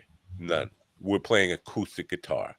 And if you can't play, I was being a dick to him, and he still managed to put up with my dickiness and want to be a friend of mine. That says something. It just occurred to me, I can't find my pedal bag. I can't find my pedal bag. Did you try Dave? Did you look at Dave's house? It might be at Dave's house. No, I don't have a board. I just have I think 3 pedals in that bag, and I have one pedal that I do know where it is because that's the one I've been using for a while. But like my volume pedal, my fuzz wah, which is my favorite pedal, I can't find it. I can't find my fuzz wah. It's the original fuzz wah from the 1960s. Yes. Oh my God! How does it? Congratulations on not breaking a fucking thing for 50 years. I'm good. Oh, I take care of shit. But the problem is everything cup. is, huh? Except cup. No. Well, yeah, that's true. Yeah. Have you had? I don't mean to derail this. What you were just going to say, but have you talked to Jon Stewart? No. But he actually, how should I put it? When you take someone else's bit and you improve upon it, it's kind of not your bit anymore. You know, he took the broken cup and he bled. He cut his finger. Right. You know, I don't bleed. You weren't willing to bleed for this show? No, I don't. No, I don't even bleed. No, I'm saying now. To be honest, I don't know. If I go back on the tapes, I think one time you did cut yourself. I don't know. Maybe I'm just imagining it. Maybe I think that was just anal leakage. Yeah. I had Olean chips that day. Yeah. All right. So I guess fond memories of the morning show when GD used to lose his temper and break a cup every day. Well, that was back when you used to compare me. That was when you used to Tom Segura stuff. Yeah, you used to insult me saying I wasn't funnier than Tom Segura. No, I would never mention it. The way it would be is comedians who were funnier than Segura, and then I would put a shout out to comedians who were funnier than Segura, and it was never you. It wasn't like I was insulting you and saying. I'm sorry. Yeah, my bad. Yeah. Fond memories. Well, look at how we've come so far. Yeah, I broke mugs. I broke a keyboard. I broke a lot of stuff. I am not reimbursing you for any of it. No, because they were all spares. I didn't break anything that I really needed, except for the cup. That was the only. Was that the? Oh no, I do have. No, I did replace it. Yeah, it was one of these. I replaced it. Right. But other than that. So go see Ron wherever he's got on his schedule. He's going to be out in Albuquerque sometime in the summer. Yeah, I'm off. Tony. I'm off this weekend, which I'm very happy about because I did a lot of traveling last weekend. Then next Friday, because I believe that's May 3rd, I'll be doing a spot actually close to my house at a fire hall. There is a Laughing Stock is coming to this fire hall. And I'm going to be jumping on that show, which is nice because it's like 5 minutes away from my house. This is, I think, a opportunity that a lot of, especially comedians, overlook. Because Copiague and Lindenhurst fire departments, I know these are towns that I grew up in. They have comedy shows at least monthly there. And I don't think a lot of comedians even bother pursuing that, but like on Long Island, it's got to be, I'm not even exaggerating here, there's got to be 100 fire departments on Long Island. That's 100 opportunities to possibly get on a show. Yeah, there's the VFW that's close to my house. Yeah, and I've been trying to do a show there, but like a year and a half, almost 2 years now, some comics went in there. A veteran comic, Tony Viagra. And he produced a show for him, and I wasn't just going to say his name or not, Ron. I was waiting because I knew it was. But I'm surprised he could say it without fucking in between. Tony fucking Viagra. Fucking. Well, he went and did that show. He brought 2 other comics, which I know as well, and they had so many complaints from members about the show. They haven't touched comedy since. And I've been trying to get in there, and I'm going to try him again. I tried a couple months ago because I'm trying to tell him, like, I can produce a much better show. I give you something that your members will probably actually like. I could say that basically a dead comedian could produce a better show than Tony Viagra. Listen, I made the mistake of having Tony Viagra on the show because he haunted Stanhope for about 4 years. Yeah, he opened. He was on a bill that Stanhope was on, and then he talked. Harrisburg. It was at Harrisburg at HMAC because Shane Gillis was on that show. Yeah. That's like 6 years ago now. Right, and he basically sent him an email every day. Can I be on your podcast? Can I be on your podcast? And finally, Stanhope said, if I'll make a deal with you, if you stop bothering me for a year, don't send me any fucking emails, letters, phone calls, nothing for a year, I will let you on my podcast. And he did. And then to the day after the year was up, he contacted him and said, put me on your, and Stanhope had to. And then I said, okay, you can be on here. And then I regretted it like 3 seconds into it. It was like, and then he started stalking me. Every day I would get DMs from him. But promote this, promote that. Like, leave me alone, Tony. You had your shot on my show. Leave me alone. Don't have a lot of respect for Tony Viagra. I don't know. But yeah. No, he burned a lot of bridges. A lot of comics don't have a lot of good things to say about him. Yeah. And he's not funny. He just says fuck a lot. A lot. Like every other word is fuck. Tony fucking Viagra fucking says a lot. When I did my tour in Florida last February, it was funny because I did this. I went to this one mic the one night because it was like a Wednesday night or something, and there was a Tony Viagra variant, which it was just another old guy Except his shtick was he didn't have a hat and like he just had his hair. It was like colored and he had it sticking straight up. But all he did was like yell and be like, "I don't fucking under." It's like, God, it's like there's more of this out there. If you're gonna steal, here's for joke thieves or act thieves out there. If you're gonna steal from somebody better than Tony Viagra. You don't want to steal that act. It's like, I'm gonna do Carrot Top's act. We got Carrot Top. We don't need a second Carrot Top. I want to see a white guy steal Dave Chappelle's act and try to claim it as a white trans guy. Yeah, that would be good. All right, that's a show for you, folks. We've done enough damage here. I wanted to talk about the Amber Heard thing because I was mentioning Stanhope. Maybe Monday I'll talk about the Amber Heard. She was stalking me for a while. The shit on the bed, Amber Heard. Shit the bed, Amber Heard. Yes, Johnny Depp. Now, I would hate for that to be what people know me for, but honestly, I learned that about her first, and then I found out that she was in movies as well. But once you know Johnny Depp too, it actually seems like appropriate behavior. Honestly.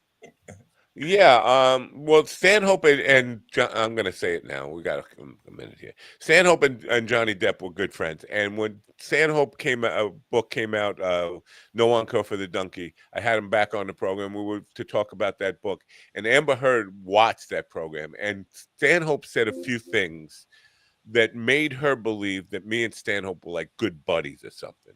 And then she started stalking me and writing to me DMs, and I guess she got my phone number somehow. She wanted to know about Stanhope stuff. She wanted insight that she was suing Stanhope or something. And I was like, I don't know Doug Stanhope. He's been a guest on the program. It's not like I ever hung out with the guy. I don't really know him. You got to leave me alone. But it wasn't stopping. And can you get her on the show? Huh? Can you get her on the show? I blocked her at some point, and then recently she just started coming up in all my everywhere I go on social media now. I'm getting Amber Heard stuff fed at me. So if you blocked her, that means you had her phone number, so you can get her on the show. I don't want her on the show. She's a litigious person. She's looking for lawsuits, and she's looking to sue people that I like. I don't want to talk to her. I want to avoid her at all costs. Mannequin pussy. Can we target her, aim her litigiousness towards somebody we don't like? We get her to sue somebody. If I lied, I guess. I don't know. There's only a few people she wants to sue. One of them is Johnny Depp, or obviously she wants still wants him, and another one is Doug Stanhope, because Stanhope was taking Johnny Depp's side in the litigation there. Okay, so we can't. And I think he said something on his podcast that she made it, but she wanted dirt on him, and I don't have any dirt on him. I don't. Even if I did, I would not give it to her. I like Stanhope. Anyway. But yeah, I probably could look it up and see if I still have her phone number, but I wouldn't want her on the show. I'm just teasing anyway. I barely know who she is. Well, I don't even know what I talked to her about. She's not a good actress. Aquaman 1 and 2. Fuck that. So I hear you shit the bed. No, you don't bring that up until the third interview. I would just want to ask her, how did you kiss Johnny Depp with his trench mouth? That's what I want to know, because he has horrifically bad teeth. Maybe I will get her on the show and let Ron conduct the interview, because I could ask her some questions, because I'd want to know all about Johnny Depp. How do you put up with his BO and his bad teeth? His teeth have to be terrible. Now, we will be getting sued by Johnny Depp today, so that's good, I guess. These are just questions. I don't know if they're true. We're doing the old Rogan thing. I'm just asking questions. I'm Dave Smith. I'm Joe Rogan. If it works for Rogan, yeah. All right. Send you a and Carl Tucker also does that too. I'm just asking. To Hagersville, Maryland, or something, wherever, whatever the fucking town it is. Hagerstown? Yeah, that's right. All right, let's get out of here. You guys have a great weekend. I'm gonna go. What do you think I'm gonna do? I've already. You're probably going to get high. You're probably going to get high. Yeah, you're going to go smoke. You're going to get high and operate heavy machinery. That's what you do. You'll come back. You'll come back next week like this: a thumb and 4 nubs. I don't have any heavy machinery to operate, but I certainly would if I did have some. But you know what the chickens that'd be like trying to play guitar with like nubs. The chickens went destructive crazy yesterday, and I watched it. 4 of them, they ganged up on a bale of hay to tear it apart and throw it on my doorstep. Like very weird shit. And being stoned, I had to watch the whole thing and like question them about it later. And that's probably what I wanted. Did you videotape that? Fuck the weed store. Did you videotape you questioning the chickens? And why are we hearing about this at 11:35 and not 9:35? I'll have it for you Monday. I will go out and have a conversation. They do talk back, but it's in Cluck. Not even Cluck. But they do talk to me, and they look me directly in the eye when we have these conversations. So I'll see if I get that. Do they do this? Turn sideways. Yeah, exactly. You know my chickens. Yes. Can you tell me what happened to the black one? Because the black one's still missing, and it breaks my heart. Did you look? See, I think the problem is you're looking on the ground. You should look up in the tree and see if he's hanging from one of the branches. Oh, Mississippi chicken, Kentucky. Yeah, fried. Kentucky Lynch chicken. Kentucky Lynch chicken. Yeah. All right, you guys have a great weekend, Ron. It's good to see you, man. Hopefully, we'll see you next Friday too. That would be good. All right, see you guys. And Ron, see if you can get me some contraband Olean. I have a recipe that I'm working on. All right, turn on your radio.